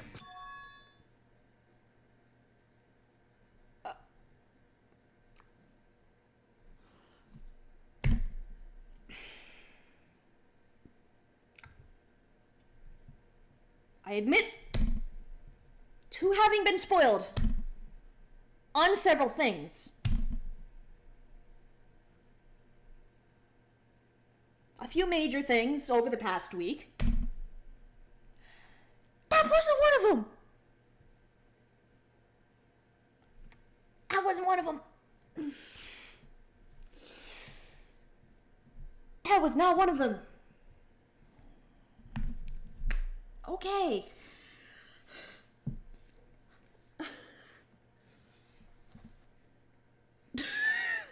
I'm fine. I'm fine. I'm just surprised. What? in other words, I was separated from him as a child. As it turns out, he became the headmaster of Hope's Peak. Hyogo's dad. Is Hope's Peak's headmaster? Then that explains when Alter Ego told us how he thought the headmaster was involved. I'll find a way. Huh? No matter what it takes, I will find the headmaster. no matter what. So, Hyogo, what's going on? I My memory hadn't come back at that point, but when he said that, I felt strange. It makes perfect sense now. Of course, since my whole purpose for coming here was to find him. That makes sense. However, But listen, Makoto, I want to make this perfectly clear so there's no misunderstanding. I said the headmaster wasn't the mastermind, but I didn't say that to protect him. I only said what I felt based on what I'd seen when I snuck into the headmaster's room. Then what did you see in there? so, The room had been ransacked, the shelves were a mess, the desk drawers dumped on the floor. The only conclusion is that someone who didn't know where anything was had been in there. You mean the mastermind, right? it's true. That was my assumption, yes. And to confirm my suspicion, I decided to investigate the second floor of the dorms using the key I'd found. But why there? Because I also found this in the headmaster's room. This is some kind of map? Indeed. It's a layout of the entirety of Hope's Peak Academy. I found it in the headmaster's room along with Mukuro's profile and that key. The map showed that the second floor was home to a number of rooms meant for faculty use. Some of the staff must have had to stay overnight from time to time. And I figured the headmaster would have some kind of private room there. I assumed that if that were true, the room would likely hold more clues, so I went to check. Correct. And that's when I finally remembered. I remembered that my purpose was to find the owner of that room. So you went there to see if the headmaster really did have a private room there. However... But once I got there, I noticed that the second floor of the dorms didn't have any cameras or monitors. So what was it like? That part of the school, I mean. It's hard to describe. All I can say is, the moment I saw it, I realized whatever's going on in the school is more horrific than we ever imagined. What do you mean? So... I can't explain it. You need to see it for yourself, and I'm sure you'll get your chance soon enough. It sounds like it must be important. And really ominous.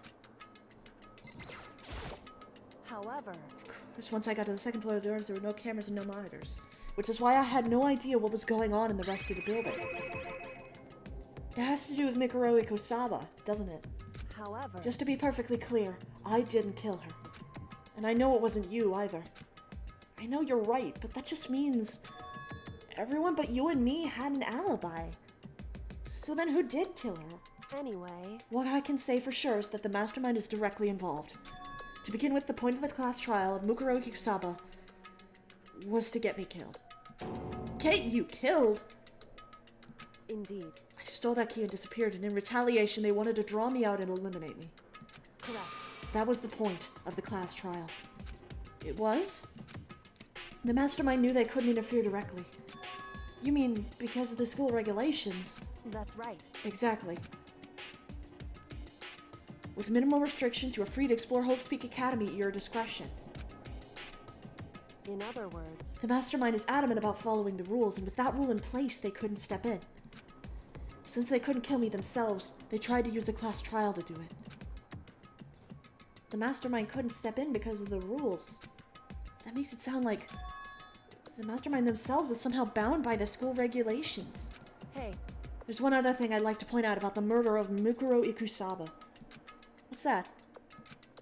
There was a point where Mikuro may not have become the victim. It could have been you, Makoto. I could have been the victim? Indeed. You know what I'm talking about, right? Do you mean... during the night? I can hear them, you know. The footsteps of the god of death. What? I can hear the god of death as he moves. That ability naturally draws me into cases just like this. Anyway... Which is exactly what happened with you. I was in the dorms and I had a sudden sense of dread. I looked down the stairwell, and I saw a white shadow cross the corridor. I gave chase right away. As I followed it, I saw the shadow go into your room. Correct. I ran into your room and I saw what was happening. I intervened immediately, of course. However... That wasn't the end of things, of course. I stopped them, but that led to... whoever the masked assailant was, they ended up dead. Correct. And their murder was disguised and the dojo key wound up in my room. It all has to be the work of the mastermind in an attempt to use the class trial to eliminate me. So all this would mean that whoever killed Mukuro is also the mastermind, right? Indeed. I don't have conclusive evidence, but that's what I think. But that's really bad if true. It means the mastermind can kill whoever they want if they feel like it. Wait, but doesn't that create another contradiction? The mastermind wanted to use the class trial to try and kill you because they couldn't interfere, right? Correct. You're right. That is a contradiction. And it's not just Mukuro. They needed the class trial to kill me, but seemed ready to kill you in your room. Everything they did is a contradiction. So what does it all mean? In other words... It means that the mastermind is the one who's been cornered. Huh? Makoto. Just a little more. A little more and I should be able to figure out the mastermind's identity. The identity of the other ultimate despair. The other ultimate despair. There's no doubt that Mukuro was the ultimate despair and that she's dead. But I don't think the ultimate despair is just one person. It's not? Indeed. If you think about it, the ultimate despair seems to implicate whoever caused that event. You're talking about That's right. what happened a year ago. The biggest, most awful, most tragic event in human history. The tragedy. Whoever's responsible for that. They're the ultimate despair? It would seem... That despicable group whose only purpose and motivation comes from despair. They're there. Indeed. Make no mistake. They're the root of all the evil that has forced us to go through this. That is the ultimate despair. That is our real enemy.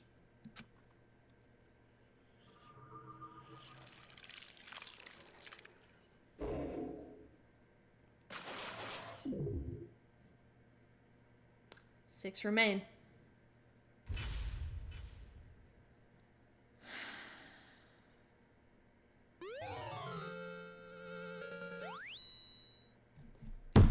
I've received a lot of information. I don't really know how to feel.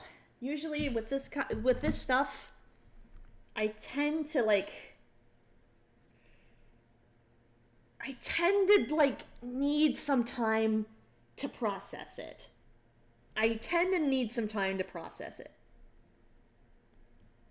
So I'm not sure what to think at this moment, but I keep liking Kyoko even more.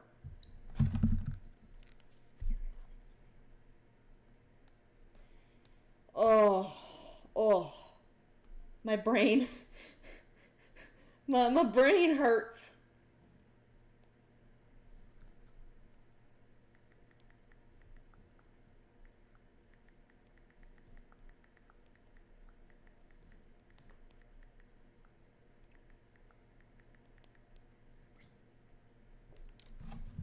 I don't know how to feel. I tend to...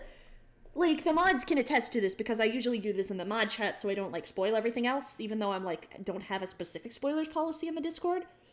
But, the next day, or, a few hours after the stream, I'll tend to try and, explain to them what I think. Sort of how I... once I get my thoughts in order. I knew some things, because things have been spoiled for me. And that's probably my fault. That is my fault. It's not probably, but Kyoko sees the god of death. Yeah. That's reasonable. I guess Sayaka might have really been psychic, huh? Ugh. But Kyoko saved our life, so I guess... Did I make the right decision? Or would it have ended the same in the end?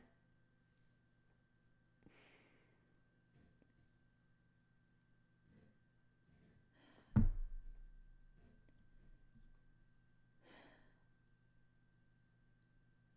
made the right call. Oh. It just looks like a very bad decision for a good one. Are you telling me they tried to execute me? Oh. But you said it's well, follow it through until the very end. And then I'm like, well, I'm getting executed. Oh.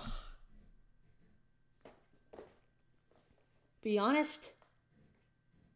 You thought Makoto was actually gonna die for Yes! I thought I was gonna get some kind of non-standard game over.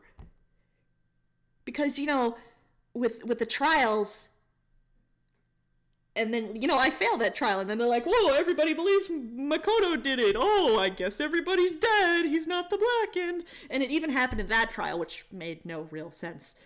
But, game mechanics. But I thought there was going to be some kind of weird, long-winded, non-standard game over based on that, and I'd have to repeat the trial.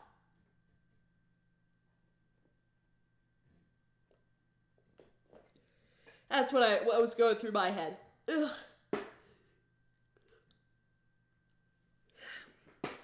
And this game has already thrown a lot of curveballs. And from what I do know, it has more up its sleeves of the downright impossible, so it wouldn't have been too far a stretch.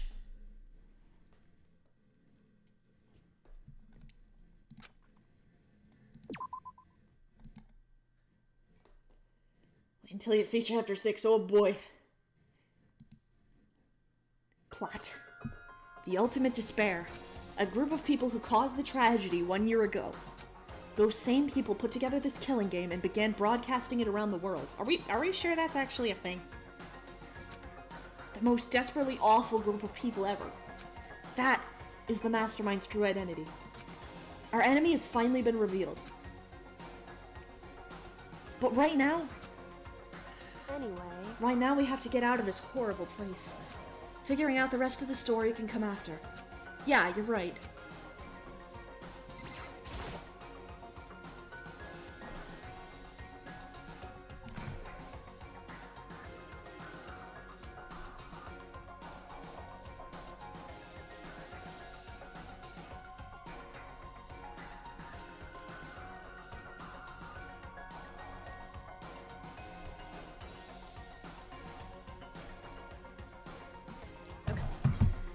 Kyoko, do you still have that one thing? Monokuma's secret tool that you got from the headmaster's room? Indeed. Of course I do. It's an absolutely vital part of ensnaring the mastermind. I would never part with it. And it can open any door in the school, right? That's right. Then we should be able to use it on that door, right? Hey, Kyoko. Ugh, we can use that key of yours to open this door, right? It's true. Let's find out. Kyoko took out the key with the Monokuma design on it and slid into the keyhole. And then... Yes! It opened! Indeed. And now we can get out of here. Let's go. Sounds good. We quickly opened the door and made our escape from the garbage pit. I mean, I ship it.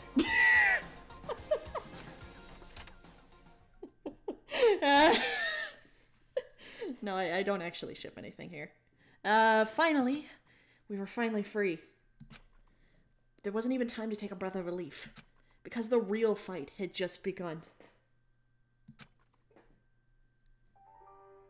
Ultimate pain, ultimate sacrifice, ultimate suffering, ultimate despair, ultimate execution, ultimate death. After leaving the garbage pit, we found ourselves in a tunnel, extending straight up like a chimney. I shipped Byakuya with an actual garbage can. There was a metal ladder leading up into the tunnel. We started climbing the ladder, intent on reaching the surface. The ladder was impossibly long. I couldn't even see where it ended. We climbed into darkness. The passage was so dark and cramped I couldn't even see my own feet beneath me. Yeah, didn't they actually mention how, like, well, where does the trash go after the trash room? I had no idea we were so far down. Hey. Don't lose your footing. If you slip, I won't be able to catch you. Yeah, I'll be careful. Now that you said that, I'm getting kind of nervous. Maybe talking will help keep my mind off it. So Kyoko, there's something I wanted to ask you. You said you're the ultimate detective, right? So how long have you been doing detective work? How long? So... Ever since I can remember. I come from a long line of detectives. Detective work is in my blood. There was a time when being a detective was considered a sacred duty. My family's always seen it that way. Then, is your family famous? Wrong. Quite the opposite, actually. Even among actual detectives, many people haven't heard of us. Huh? But how come? It's like your family tradition, right? So... Right. Because we take pride in it. Pride? Indeed. A detective is neither light nor shadow. We represent neither justice nor evil. That is how we can uncover the absolute truth. We stand neutral in all things, and to do that we have to stand separate from the rest of society. Which is why we've made a conscious effort to conceal our existence. A conscious effort? It's true. It's kind of old-fashioned, and I can't say it's entirely rational. But it's our family creed, and we do what we must to protect it. Because, like I said, it's our source of pride. Pride. So that explains. Before I came here, when I was looking up info about the school online, I never saw anything about her. Because she hid herself on purpose to protect the pride of her family. However... And yet, I gave up some of that pride. Huh? In order to enter Hope's Peak, I had to reveal myself to the school. I did it knowing it was something a true Kirigiri detective would never do. But the reason you gave up that pride, the reason you would go so far to enter Hope's Peak, it was because that's how much you wanted to reconnect with your dad, right? There's no shame in that. What? Reconnect? I had absolutely no desire to reconnect with my father. Huh? But you'd be reuniting after all these years, right? You would have had so much to talk about.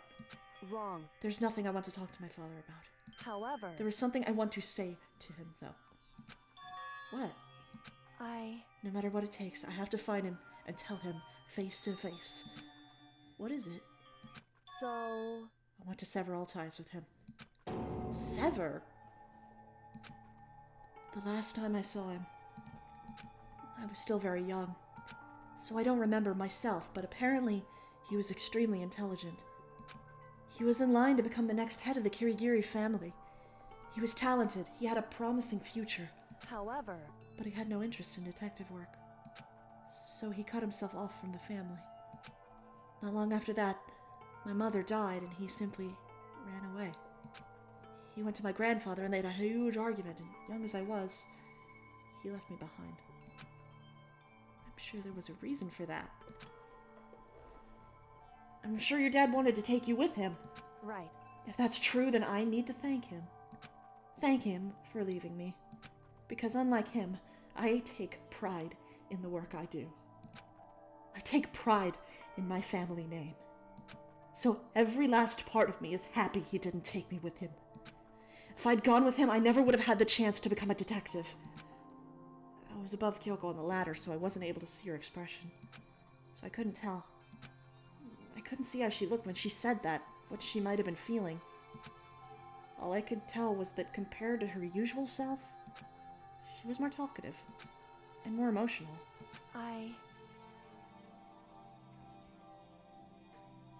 Oh yeah, those are styling, honestly. I don't blame him, you know. He had his own life to live. That's what anyone in my position might say, right? But it's not true. However... But there's one thing I can never forgive. Really? So... The way everyone else looked at me. I was never sad about being left behind. Like I said, I think it was a good thing. However... But when the rest of my family looked at me, they saw something different. They only saw me as the little girl that was abandoned by her father. That's how they see me even to this day. His shadow has been following me my entire life. I'm sick of it. I need him out of my life. I need to step out of his shadow.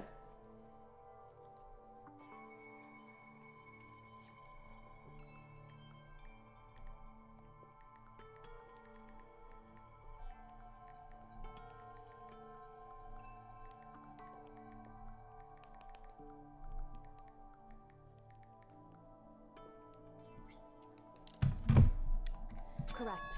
That's why I have to find him and tell him we're no longer family. In order to settle the past.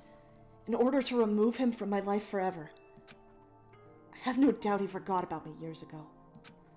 But your family, you just cut him out like that. Wrong. Our only connection is through blood, nothing more. Are we connected by heart and soul? No. Hey. Is blood really enough to call someone family?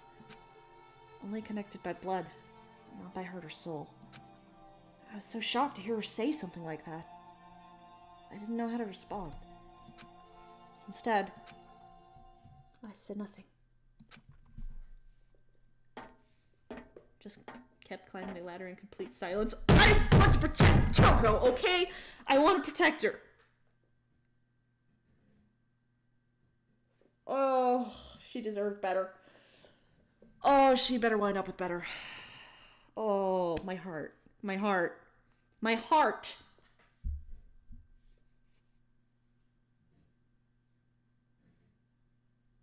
Sorry about the volume. It's usually not so loud when I hit the table here. I just feel really strongly about this, okay? I have a lot of feelings.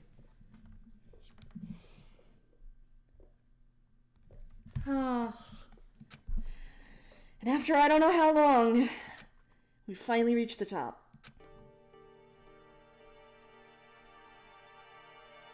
She's really excited, because these are good characters. Looks like this is it. Indeed. On the other side of this door, Hope's Peak is waiting for us. We're back. That's right. Remember that hatch on the ground near the trash room?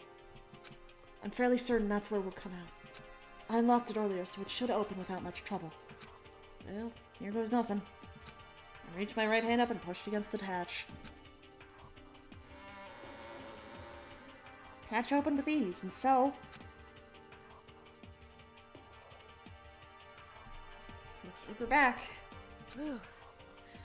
But I can't believe how long that ladder was. I'm exhausted. It's so long you could have played Snake Eater the whole time. I can't exactly say we're safe and sound, but at least we're out of there. Now we're back at Hope's Peak Academy. Kyoko, thank you. I never would have gotten out of there without you. No thanks necessary. I was just returning the favor. So now what do we do? I'm glad I didn't die, of course, but if the Mastermind finds out... And I'm worried about you too. You helped me, so they might... Listen. You're worried? Yeah, of course. So then let's just get a concrete answer. Huh? In other words... Let's ask Monokuma if there's a problem with you escaping. Wait, that's... However... If we try to hide, it's only a matter of time until we're found out. And it's not like we can run away. She said that she pointed at the nearby surveillance camera. So you're saying rather than stressing out over getting caught, we should just give up now? Don't worry. What you think is going to happen isn't. Because the Mastermind is the one that's ensnared. The Mastermind is ensnared. You said something like that before. What does it mean? So... The Mastermind stood exposed during the investigation into Mukuro's death. There was a moment where the Mastermind let their guard down. There was? Right. If we can talk to Monokuma, we can confirm it. And it'll be better for us to go to him directly before he tracks us down. That should help with our negotiations. I'm still a little, super uneasy about this. Well, we don't really have a choice, do we? Indeed. Monokuma should be in the gym. Shall we go? Let's get going. Shall we go? This is how we got out of the garbage pit. I never would have imagined that's where this led. Okay, so... places to go. People to see. Who's dead? He's dead. He's still here. He's dead. She's dead. She's alive. He's dead. She's alive. She's dead.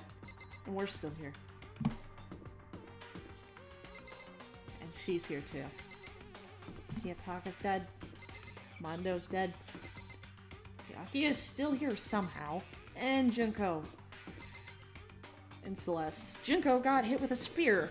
Junko got hit with a spear 50 times. Okay. That's a lot of dead people. Got so many dead people. So many dead people. Well, we're dead inside. Well now. Hey! Kyoko, I don't mind so much. But Makoto's supposed to be dead! What's he doing here?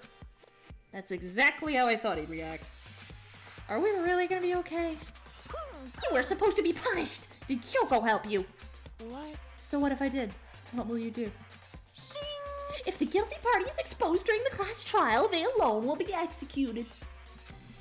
It's unfortunate, but that is the rule.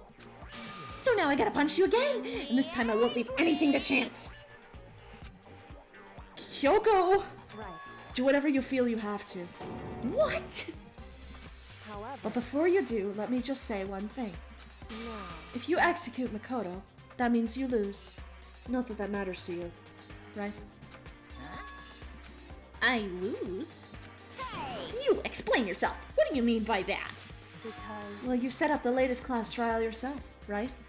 I was getting in your way, so you wanted an excuse to kill me. In other words... I was supposed to be chosen as the Blackened and then executed, right? Hey, what are you talking about? However... But when Makoto chose to overlook my lie, your plan came crashing down.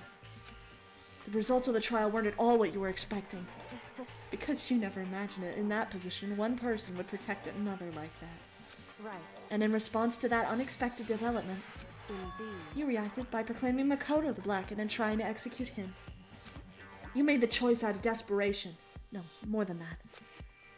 You must have realized that Makoto, who refused to be manipulated, was a threat to you as well. However... But then, there was another unexpected development waiting for you. An entity that would throw a wrench, so to speak, in your precious execution machinery. Alter ego. You never imagined the possibility of a being that could come to our aid even after you'd killed it. Am I wrong? Now, here's the absolute truth. Makoto didn't kill Mukuro. You did. Listen to me. So executing Makoto for it would surely be a violation of your rules, which I know you love so much. If the Blackened is exposed, they alone will be executed. That's what you told us, right? And that means I lose? You talk a big game. You're saying the Blackened is me and not Makoto? Well, And you can prove this, right? Well... No, I can't. Don't just say it like that. What is this, a comedy routine? To make such bold claims without a shred of evidence. That doesn't matter. I don't have any right now, but with a little more time, I guarantee I'll find some. That's right. Because no matter how deeply you try to bury it, there's only ever one absolute truth. And now you're trying to talk like some kind of famous detective type? Because... If Makoto really was the killer, he never would have come to you willingly like this. He would have feared for his life, feared another execution. He would have tried to run and hide. He would have been gripped by the despair you so love to inspire. However... But here we are, confronting you with nothing but hope in our hearts. what the heck? And that's supposed to be enough to convince me in the absence of evidence? Indeed. It's not you I'm trying to convince. Hey, If you were to execute Makoto right now, everyone out there watching this would be extremely displeased. Huh? indeed. Imagine what everyone out there would think if you killed Makoto. They would assume that you killed him because what we said is exactly right. Listen to me. Despair can never kill hope. Hey, Of course, you can say we're just making this all up. You're welcome to prove us wrong. No, you have no choice but to prove it. Because if you kill Makoto without proving your own innocence, you'll be accepting your own defeat. I think we're hurting his brain. Good, he deserves it. Give him back some of his own medicine. If you want to earn our despair fair and square, that's what we have to do. fair and square, then I suggest you take my advice. So, what is this advice of yours? It's true. To do Mukuro's trial over again. Only this time, you follow the school regulations to ensure a fair trial.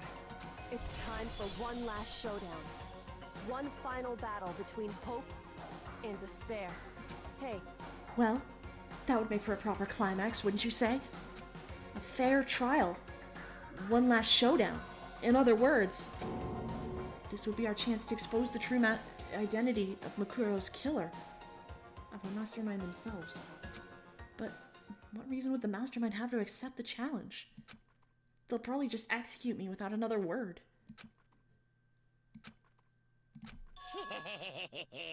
Interesting. Barrett! Very interesting indeed. Now is not the time. But Barry, What's wrong? Oh, I was getting bored, so I decided to change things up a little. So, time for bear jokes. Now, what you suggested might be possible. It would certainly make for one honey of a climax. I hate this bear. I hate this stupid bear.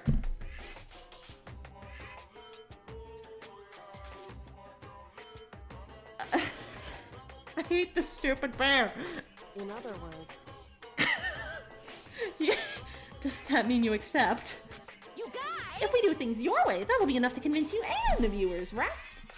And it would cause you unbearable despair, right? Then I'm prepared to agree to your terms.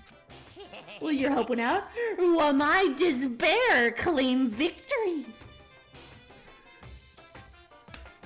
I deserve this bear? Okay.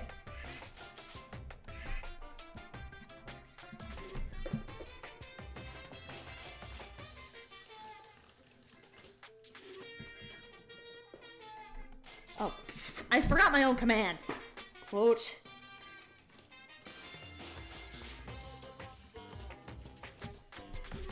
Sheesh. You saw nothing. Also, I made the despair pun like 2 years ago when I first heard about this character. I'm not sure how to feel that it was actually used at some point. Also, I'm very interested in how they did this in Japanese. I can barely contain myself! Let's have one final grisly showdown. He agreed.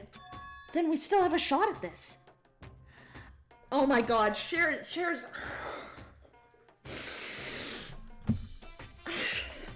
Is this just gonna be what's happening now? Is this just my life now? Is this my life?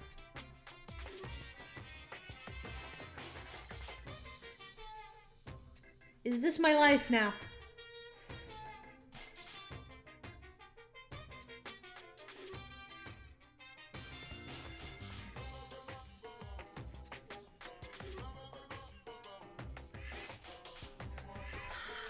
You deserve a life like that. But this is a long way to climax, right? Just guessing the killer is barely a fitting end. You guys! So for this final face-off, you'll have to unearth all the mysteries that have been buried here. Oh my god. All the mysteries? That's right, every last mystery that's pawing around the school. If you can do that, I can barely contain myself! then that'll be enough to qualify as a victory for you. It's true. That's what we've been trying to do all along. Okay, well good. Then let's bear it all. If you can claw your way to the truth of Mukuro's death and solve the mysteries of this school, You guys! then you win. But if you can't do all of that, We'll all face execution, right? I can barely contain my excitement. When you learn the whole truth, what kind of despair will you show me? I'm as excited as you are, I'm sure. Listen to me. When we've uncovered every last truth, how will the ultimate despair reveal their own despair? I honestly can't believe how this has all turned out, and there's a bear standing here making puns! Hey, But before we get started, I want to clarify one more thing. Do you remember the rule? When one student kills another, that's when a class trial is held. What's wrong? I remember that, for sure. So what?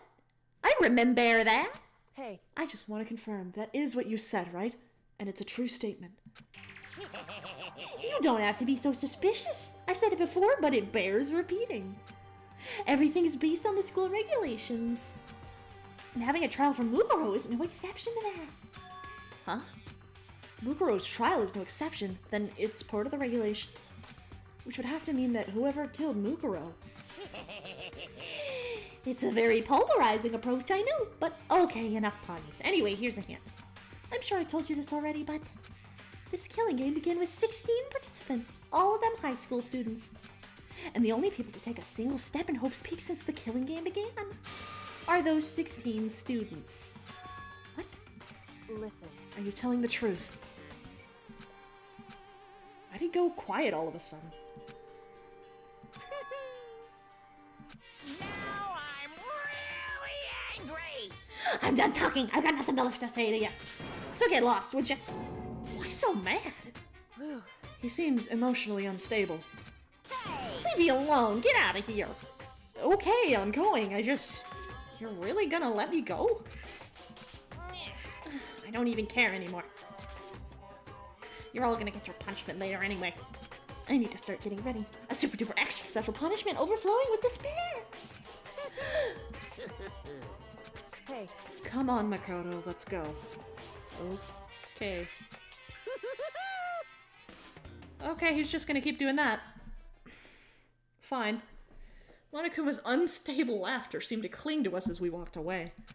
And just like that, we were out of the gym.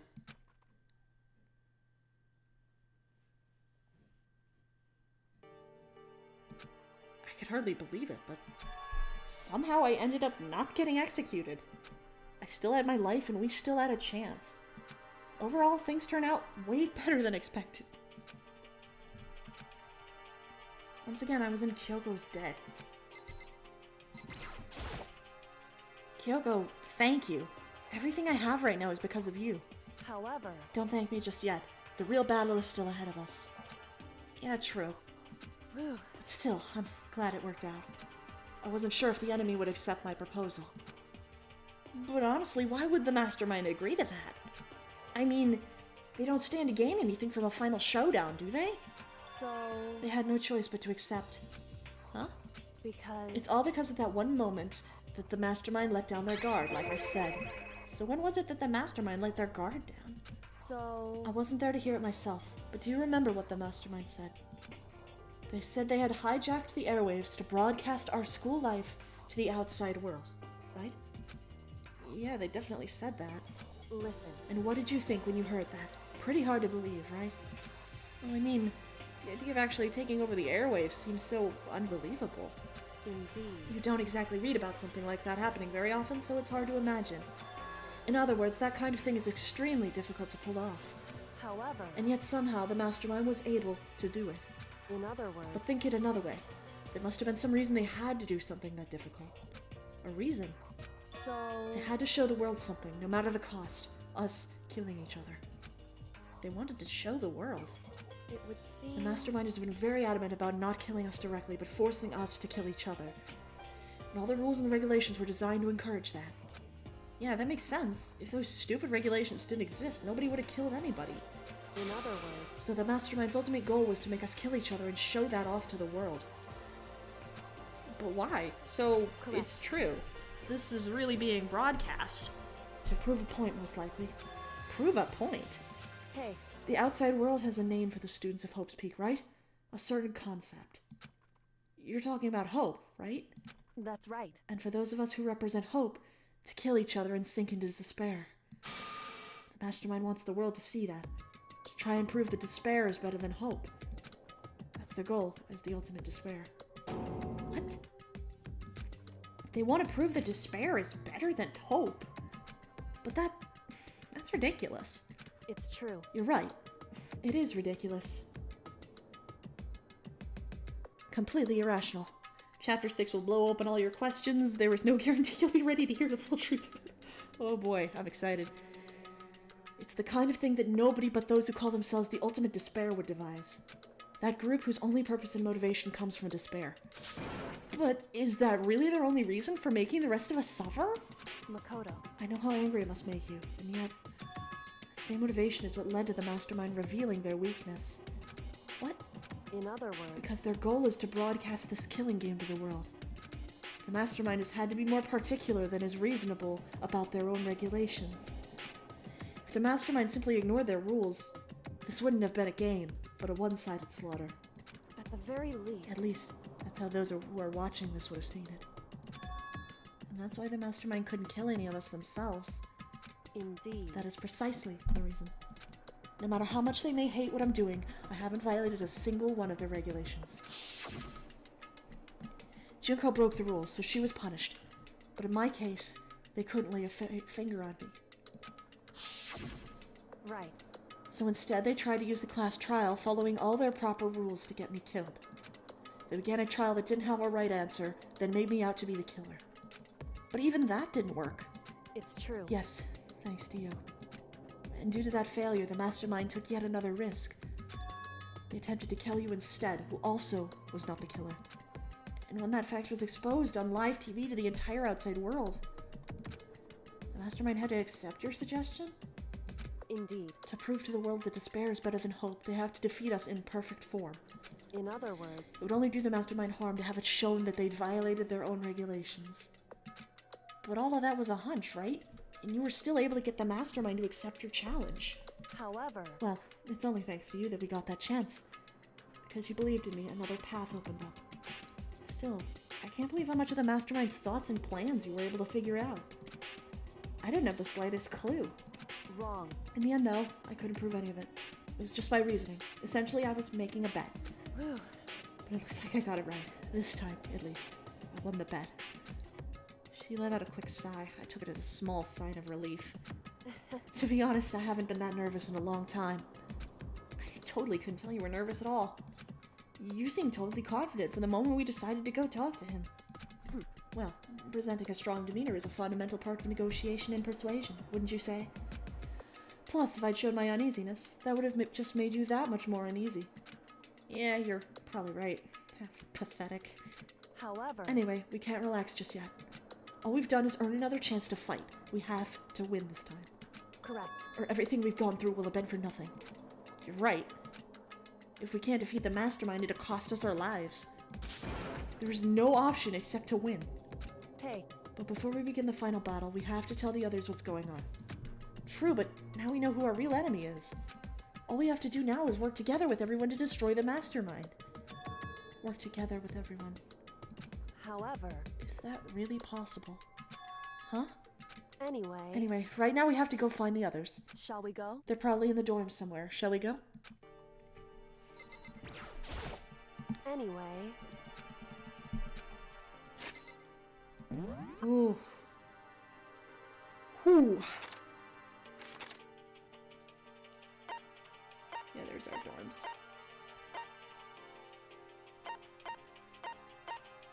Probably reluctant to believe Byakuya would be in it for the team effort. No, he isn't really... Doesn't really strike me, yeah.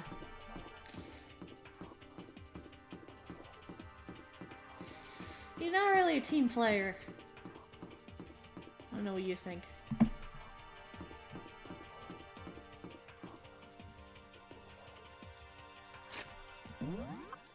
Does it show? Hyoko's up there.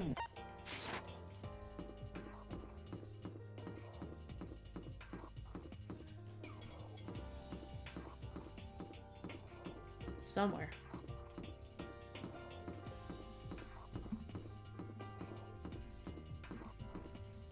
And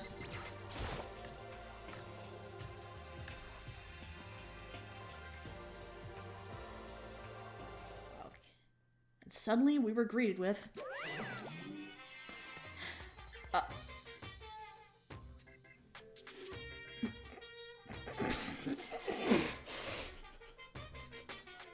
I think the bear had a stroke. You again.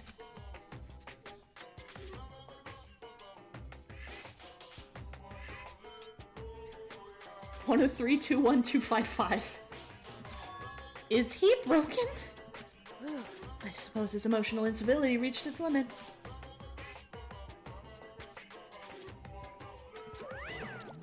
Jeez, what the heck? However... I thought that might be an IP address. Allure sound would be a good translation for what he's doing. Yeah, I thought that might be like the home the home address, you know? The one that you do when you go back to your own router. I wonder what that was all about. I couldn't help but let out a sigh of relief. Ugh. Is that... Makoto? You guys! It is! There's no two ways about it, that's Makoto! Huh? You survived? Why does Choco have this evil look on her face? Jeez, you're like a stubborn little cockroach, you know that? I think that's the nicest thing Byakuya has ever said to us. I'm just asking to make sure, but you're not a ghost, right? Everyone was there. All my friends would struggle together and survived. Are those two really your friends? You know, I see you've got 2 friends there, but I don't know about the other 2. As soon as I saw their faces, I couldn't help myself. I started to tear up. What? Wait, what's that smell? What the heck? Yeah, man, that seriously stinks. It's Makoto. He smells like a wet dog. Get away! Shoo! Shoo! And in a flash, my tears dried up. Makoto. There's no time to indulge in an extended happy reunion. We need to explain to everyone what happened with Monokuma. Yes. Explain? Explain what? But it is okay that you're here? What if the mastermind catches you? It's true. That's related to what I have to tell you all. I need to tell you all about the last class trial. Huh? Last class trial? In other words... We're going to redo Mukuro's trial. Huh? What? Seriously? How about that? What's the point of redoing it? Makoto killed her, right? No, I didn't do it, like I keep telling you. Wrong. Makoto isn't the killer, and of course, it's not me or any of you. Then, who is it? I see. What she's saying is, it was all the work of the mastermind. Huh? What? You're saying the mastermind killed Mukuro? That's right. It was all an elaborate trap, contrived by the mastermind. Makoto spotted the trap in time and did what he had to stop it. However, But his decision meant that he would be the one to die. What did You you spotted say? the trap. Did you, Makoto? You made it sound like it was easy. I just, you know. however, But executing Makoto, who wasn't the Blackened, is a clear violation of the school regulations. The rules state that only the Blackened is to be executed. The mastermind broke their own rules. Which is why I went and negotiated with them to have the trial one more time. Huh? And the mastermind agreed? Does that mean they really did break the rules? They had no choice but to agree. You used the TV broadcast to gain the leverage you needed, didn't you? correct. Very observant of you. Naturally. I recall what you said at the end of the last trial. When you said, now it's the mastermind who's ensnared. Well, that's what you were referring to. Don't be mean! Hey, I'm totally in the dark here. For anyone who doesn't understand, you can ask Kyoko to explain it again, later. So, knowing all this, what do we do now? About that. It's about who killed Mukuro, right? So our job is to expose the mastermind. But there's more to it than that, correct? Yeah. For us to win this time, we have to solve every last mystery surrounding the school. Every last mystery? But But we've been looking around all this time and we still don't know anything, right? Anyway, You've probably guessed already, but if we lose this time, everyone dies. Everyone? I hate Hey, you. who said you could agree to those terms without talking to the rest of us? I'm fine with things the way they are. I'm fine living here forever with Master. I, meanwhile, want to get out of here as soon as humanly possible. Anyway, at this point, the only way for us to survive is to unravel the truth. In other words, one decisive final battle. A rather interesting development, I'd say. But figuring out who the mastermind is, and how they killed Mukuro, and all the school's mysteries... It's a pretty tall friggin' order. Maybe, but this time the trial is different. We know who our enemy is now. So if we work together and search as hard as we can, I'm sure we'll solve all those mysteries. I'm not so sure about that. Huh? I can't agree with the idea of working together with everyone. You can't agree? Why not? I mean, working together with everyone seems like the most obvious way to solve all the mysteries. Indeed. That's what I thought too, at first. Until Monokuma gave us that little hint of his. Hint? It's a very polarizing approach, I know, but okay, enough puns. Anyway, here's a hint. I'm sure I told you this already, but this killing game began with 16 participants, all of them high school students. And the only people to take a single step in Hope's Peak since the killing game began are those 16 students. I see. Monokuma said that, did he? Then Kyoko's opinion is perfectly reasonable. But why? So, in other If words... the mastermind really is the one who killed Mukuro, as Kyoko says, then the mastermind would have to have had set foot in this school, right? Monokuma could probably murder Mukuro, but there's no way he could have disguised this scene like that. In other words... But according to Monokuma, the only people who have set foot in Hope's Peak are the 16 students who have been taking part in the killing game. Then the mastermind is... There were 15 of us in the main hall at the very beginning.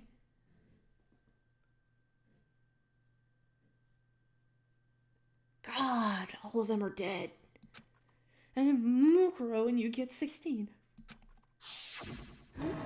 So the mastermind would have to be one of them? That's right. And of those 16 people we started out with, the only ones still alive are the people standing right here. Did I continue, or do you get it now? You're saying the mastermind is one of us? No way! You can't be serious. Wait, we can't say for sure that's true yet. Monokuma might have just said that to confuse us. Indeed. It's certainly a possibility, but only one among many.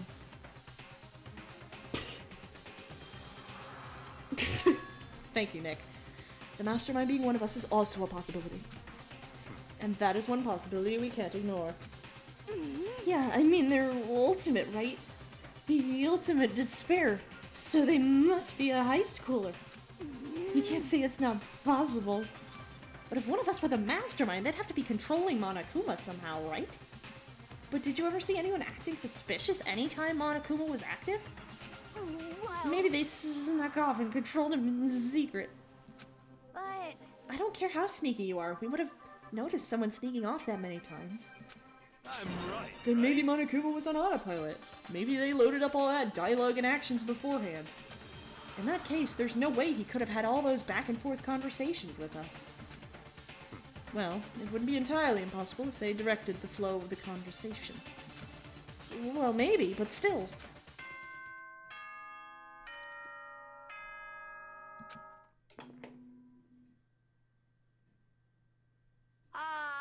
This is a school announcement. You've all probably figured this out by now, but at this point, the killing game has now entered true ending mode. So, in the name of fairness, I will unlock every room in the school. Look wherever you want. Solve the mystery in whatever way you see fit. Then we can all meet up at the class trial, okay?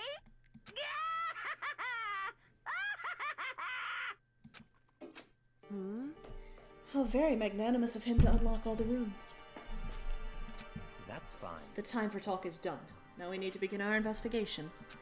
But I was planning on working alone from the beginning anyway. In the name of my family. At this point, I can rely only on myself, on the Togami blood flowing through my veins. I have no time to worry about the rest of you. Each of you must uphold your responsibility. Goodbye. Well then. After making his final statement, Byakuya left the dining hall. He didn't take me with him. Hey. Do you blame him? Without Master, the rest of you were like coffee with cream without the cream, or coffee. You're totally useless. So bye. With that, Toko trudged out of the dining hall. And now she's gone. And you're gonna go off by yourself, right, Kyoko? Indeed. That's right. Which just leaves Makoto, Hina, and me. You know? In that case, I'm gonna go by myself too! just a second. Wait, how come? How about that? Just wait and see. I'm gonna use my totally awesome spirit powers to figure out the mastermind's identity. Wait until he's actually the one to have an epiphany. Laughing loudly, Hiro left the dining hall. Everyone's really gonna go off by themselves? What about you, Hina? I guess I'll do the same thing. But, I mean, it's not that I don't trust everyone, you know? But up till now, I haven't really been all that useful. You're doing amazing, sweetheart. You're doing amazing. I just depend on Sakura and everyone else. You're not useless. If you hadn't been here, I would have died. Makoto. That's really nice of you to say. But still, I know I've mostly been totally useless. okay. So I figure at least here at the end, maybe I can find something that'll help us all get out of here. So I'm gonna go off and do it all on my own. Okay, see you later. Hiro was the one who knew the chicken was meaningful, yeah. No one would probably notice the chicken. Hina was in surprisingly high spirits as she dashed out of the dining hall. Once again, it's just us two. Indeed. So, you're gonna go off on your own too, right, Kyoko? However, Well, don't misunderstand. Just because we're going to do our searches separately doesn't mean we can't still work together. so... That goes for all of us. I think I see what you mean. Doing our own investigations doesn't mean we can't work together in the end. I should just see it as us splitting up to cover more ground. And then we can get back together and share what we found. Yeah, that's right. So then... Well, I better get going. I have an endless list of things I need to check. correct. Monokuma said all the doors in the school have been unlocked, right? So we should be able to investigate every nook and cranny in the school. We can visit all the places we couldn't go before. Makoto, No matter what it takes, we have to uncover the truth. By any means necessary. Fat Kyoko was gone, leaving only me. I don't have time to waste either. I have to begin my search. I still can't believe the Mastermind might be one of us. So that's what I have to prove. I'll prove that the Mastermind isn't one of us. I'll expose the Mastermind's true identity and solve the mystery of this school. Then we can all escape together. Guess I'll start by taking another look at Mukuro's Monokuma file. Due to the explosion, the victim's identity is unknown. They were, however, dead before the blast. The victim had been stabbed a single time with a knife, which went completely through the body. They had also been struck in the head with an object about as thick as a metal pipe. The body was covered with other wounds, but those were at least several days old. Once we find out who killed Mukuro Ikusaba, then we'll know who the Mastermind is. So where should I start my investigation to figure out who killed her? I guess I should start with the rooms that were locked up till now. Headmaster's room, the biolab, and the door in the data center with Monokuma's face on it. Oh, and the second floor of the dorms where the gate was down before. That should be open now, right? After that, I'll have to double check the areas that are connected to the murder. Which means the garden and the dojo. Okay, time to get started. Places to check.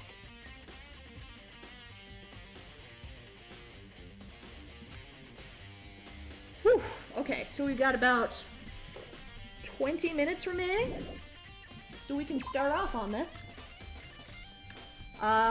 Those who know the game, where do you suggest I should go first? We've got the second floor dorms to check. We've got the data center, the biolab, and the headmaster's room.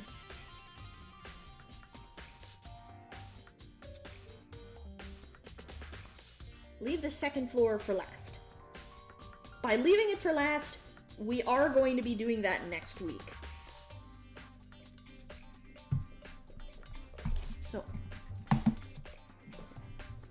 So yeah, we probably will only be able to get a couple of things done here. How about the headmaster's room? Okay. That is a suggestion.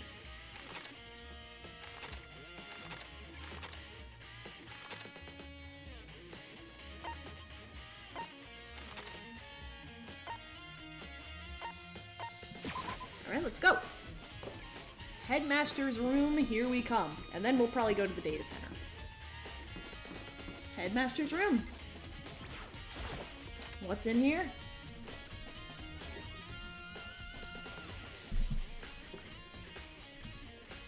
This is the headmaster's room. I've heard an awful lot about it, but this will be my first time seeing it for myself.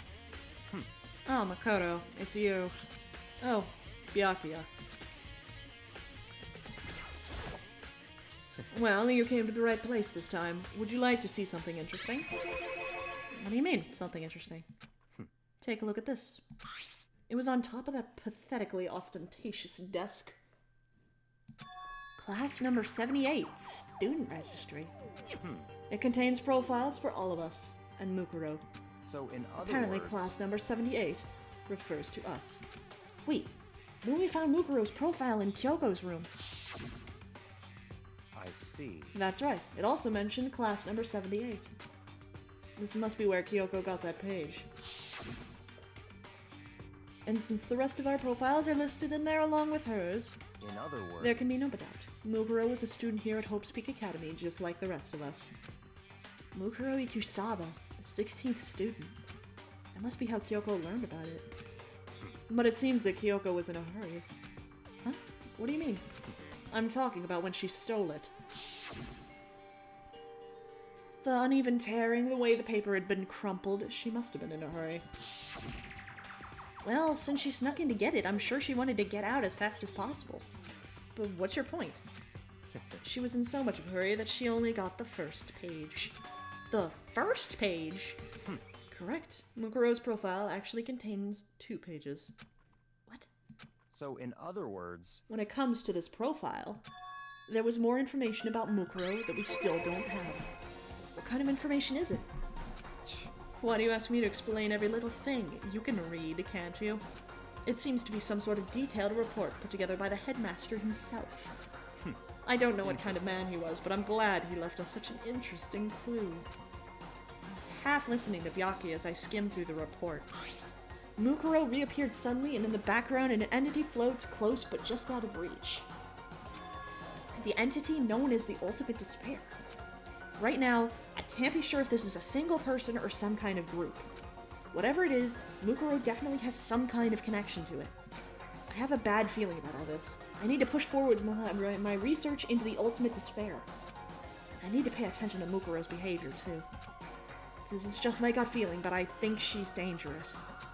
Despite the countless battles she must have gone through as a member of Fenrir, when she enters Hope's Peaks, she didn't display any signs of battle wounds or scars. That fact alone proves her to tremendous skill in battle. Naturally, I want to believe in her. She's one of my students, after all. But if I decide she's a danger to the other students, I will be forced to take all reasonable measures. Mukuro was a part of the Ultimate Despair. I don't think there can be any doubt about it now. But wouldn't that mean Mukuro and the Mastermind were allies? So why would they kill Mukuro? Plus, even the headmaster seemed to be afraid of what Mukuro was capable of. They would have had to take her completely by surprise to kill her like that. Or maybe it means the Mastermind is even stronger than Mukuro was. What? What's wrong, Makoto? Huh? That's fine. You seem to be lost in thought, but I should probably point out one other thing. There's another important bit of information within the file that you should note. What is it? Did you notice the picture in there? A picture of a girl perhaps you've never seen before? A girl who seems to be included as part of our class, number 78. That should be enough for you to figure out who the girl is. And further information about that girl is included in the file. 5 foot 7 inches, 97 pounds, and it even lists her vitals, 31, 22, 32. Well, what do you think? What do I think? Are you asking me, like, if she has a nice body? Stop talking. You hopeless idiot. What I'm trying to tell you is maybe you'll want to keep that in mind for later. Maybe you'll make your way back to the corpse, and maybe you'll think, oh, could that mean... Wait, is he trying to say... There's a chance the body isn't actually Mukuro? Is that what he's saying? Personally, what I'm thinking seems all but impossible, but it wouldn't hurt to confirm, right? It's all clear now. That's all I was trying to say. What you do with that information is your business. So I'm back to being Byakuya's errand boy. Mukuro's profile. Oh, and one last thing. It's a bit of advice for me to use, so I'd suggest you pay attention. Advice for me? You seem to be getting along with Kyoko quite well. It's not that we're getting along, she's just done a lot to help me. Well, don't put too much faith in her. Huh? In other words... The cost of that faith might be more than you can afford. What are you saying? Just what I think. Call it a hunch. A hunch? But my hunches tend to be proven right. The advice is free this time. Take it or don't, as you will. I'll keep it in mind. Thanks.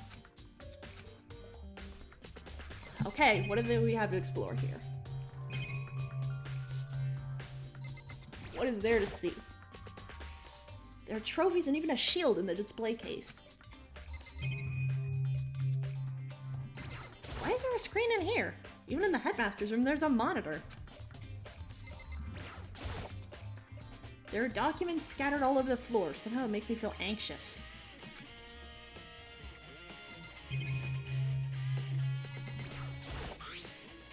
Class number 78, student registry. Apparently that's us. It has profiles on me and everyone I met at the beginning, and Mukuro. Just like us, Mukuro was apparently a new student here at Hope's Peak. Mukuro Ikusaba, part of the Ultimate Despair, which means her and the Mastermind should have been allies. But then why would the Mastermind kill her? Aren't they friends? No honor among thieves. Or despairs. There's a surveillance camera even in here. The bookshelf seems really well made. It's filled with files and thick books. Okay, nothing else to see here. Nothing else to see here. Let's go to the data center. And the room inside the data center.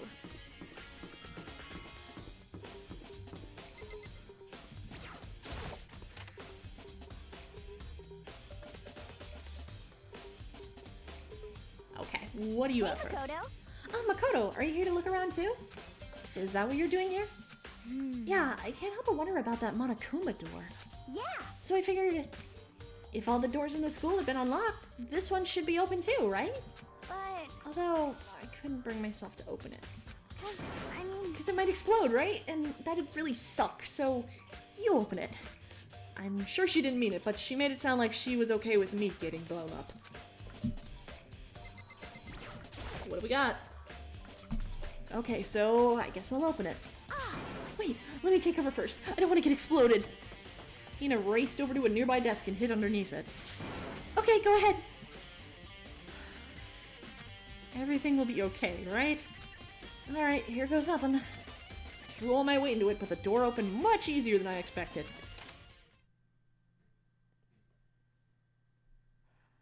I remember this. I remember this from after one of the chapters. It was like chapter 2 or something? There was no explosion, thankfully. My first impression was, whoa, this place is totally sci-fi. Yeah, I was kind of thinking the same thing.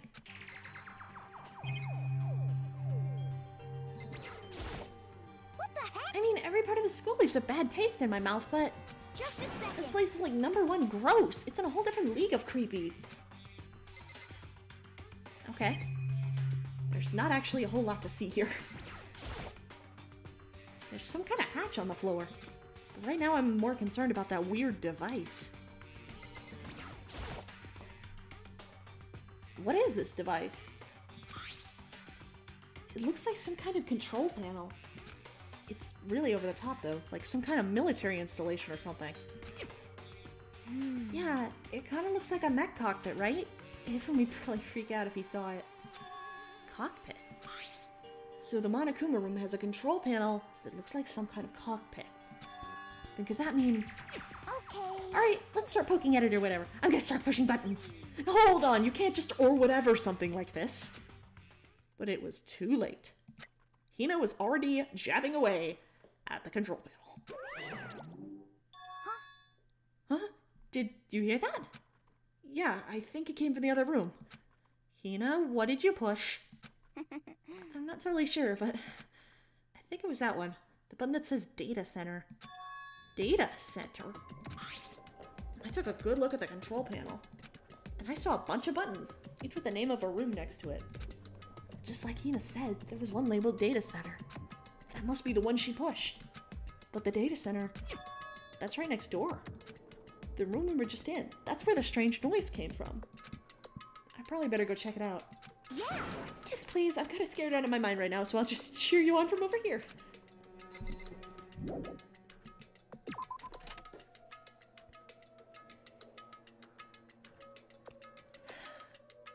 Did I just hear what I think I heard?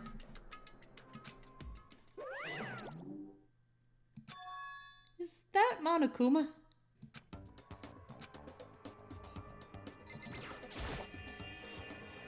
Hey! Give me all your donuts! Is that you, Hina? What? What? Oh man, busted. How'd you know? Say what? Anyway, what is it? Some kind of remote control camera kind of setup? You don't even know what you're controlling? Hello. Well, I mean, I can't really see anything from in here. Found it. Guess what? I found it! A self-destruct button. Whatever you do, don't push it. Too bad. Aw, man. Are you seriously gonna push it? Anyway, I guess that settles. Hina, I love Hina. The room with the Monokuma drawing on it and the control panel inside.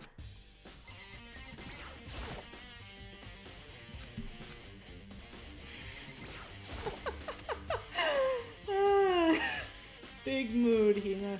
Big mood. Whoa! Hey, Makoto, what the heck was that just now? Monokuma. What do you mean? What you were controlling just now. It was Monokuma. Huh? Monokuma? What, for real? Yep, it looks like that panel definitely controls Monokuma. Which means the mastermind has been controlling Monokuma from this room. Yeah, they were definitely in here. The mastermind has been controlling Monokuma from this room. And this control room is totally separate from the data center area with all the monitors. In other words, Hey, Maybe the mastermind can't monitor us and control Monokuma at the same time. Kyoko's theory was right. But if the mastermind's been controlling Monokuma from here, that means they've been inside the school this whole time, right? I guess that would have to be true. If that is true.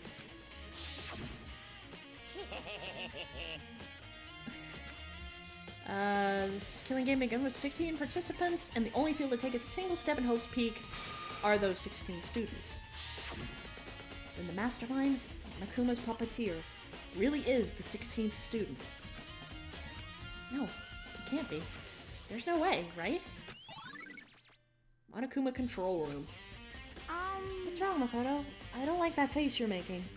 Oh no, it's, nothing. I got some garbage up my nose. I'm imagining Kyoko with a cup of ramen on her head. Look, okay? What about you? Is everything okay? Well, it's just... This is where the mastermind's been hiding, right? And who knows if they set up traps or something. I can't say it isn't possible. I really hope it's not true. So, like... Do you want to leave soon? There's still lots of other places to check out. Yeah, good point. We can't waste all our time standing around here. Ramen Kyoko's a big meme. She's become a ramen lover. Okay, you want to get going? Yeah. What's wrong, Makoto? Let's hurry up and get out of here.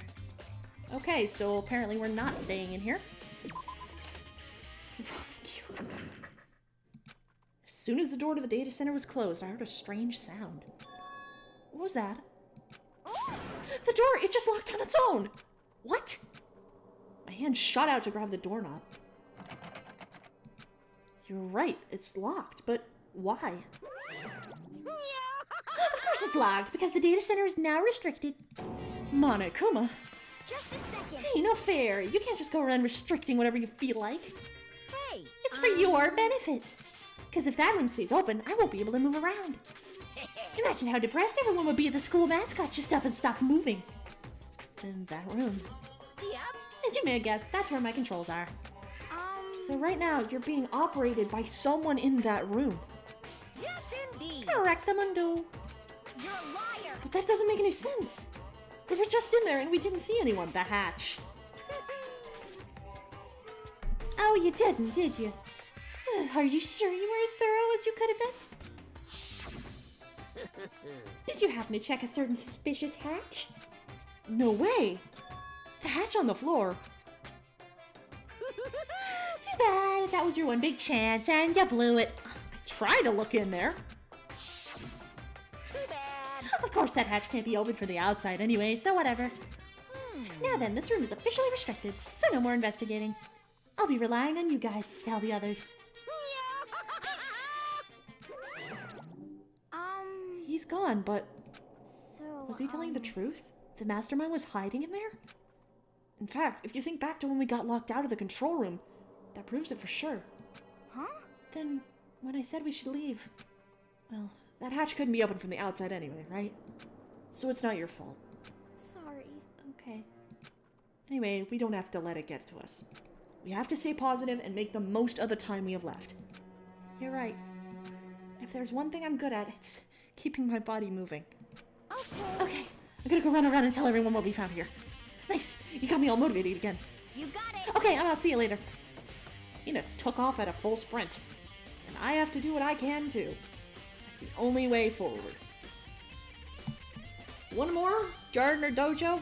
I'll go to the dojo.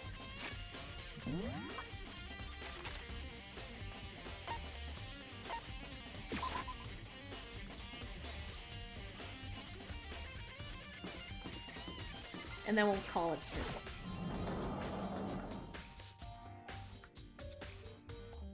Alright, who's up here? Oh, you. Oh, Toko. So this is where you were. What do you want? Am I so disgusting you want me out of your sight? No, that's not it at all. I just thought maybe you'd found a clue. Well, I haven't. I didn't find anything. Not one single clue.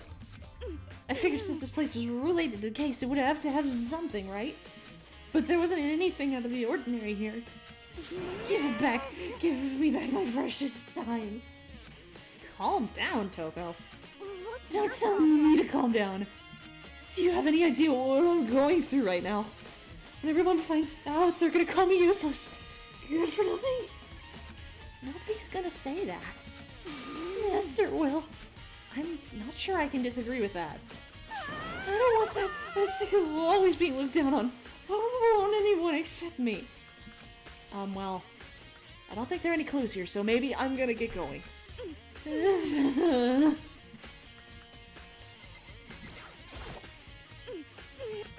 What is everything?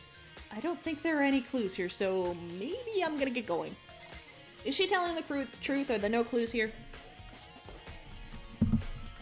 Just tell me straight.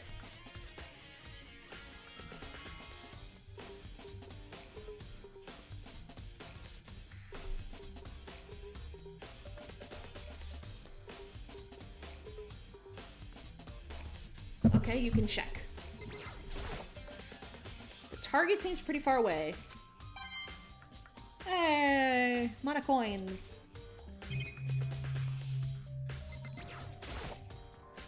The cherry tree is in full bloom.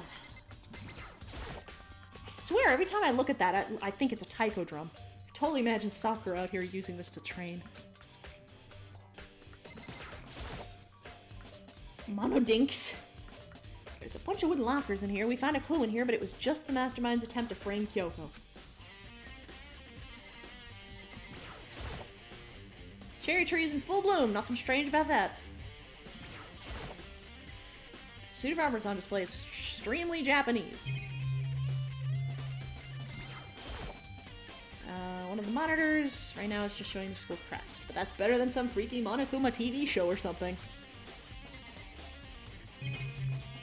Yeah, so there's nothing in here. I didn't miss anything, right? I did check everything. Okay.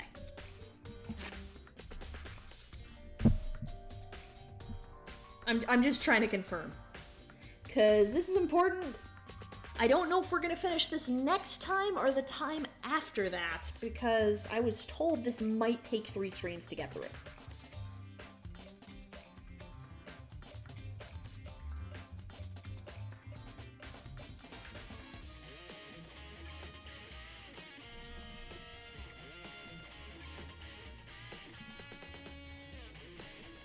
Mono dinks. Nice. 2 more streams seems reasonable? Okay. Well then, we are going to call it off here. System, we're gonna save. Because there's also the epilogue, that's true, that's true. Alright, so thank you guys for coming. Thank you, Nick, for the host. If you are not a part of our Discord, check us out. We're a lot of memes. We found out a lot of new stuff today. Also, the bot will be going down because I'm going to be turning off this computer, but I will turn it on when I get home. So, the bot's going to be down for a little bit.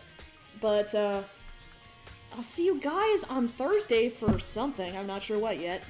Well, thank you all for coming. I'm going to go host the Runaway Guys Coliseum charity stream that's going on right now on Proton John's channel. Not that it's like got 8,000 viewers or something, but it's, you know, fun time. Alright, so I'll catch you guys later. For now, this is Paper Lore Plays signing off. See you around.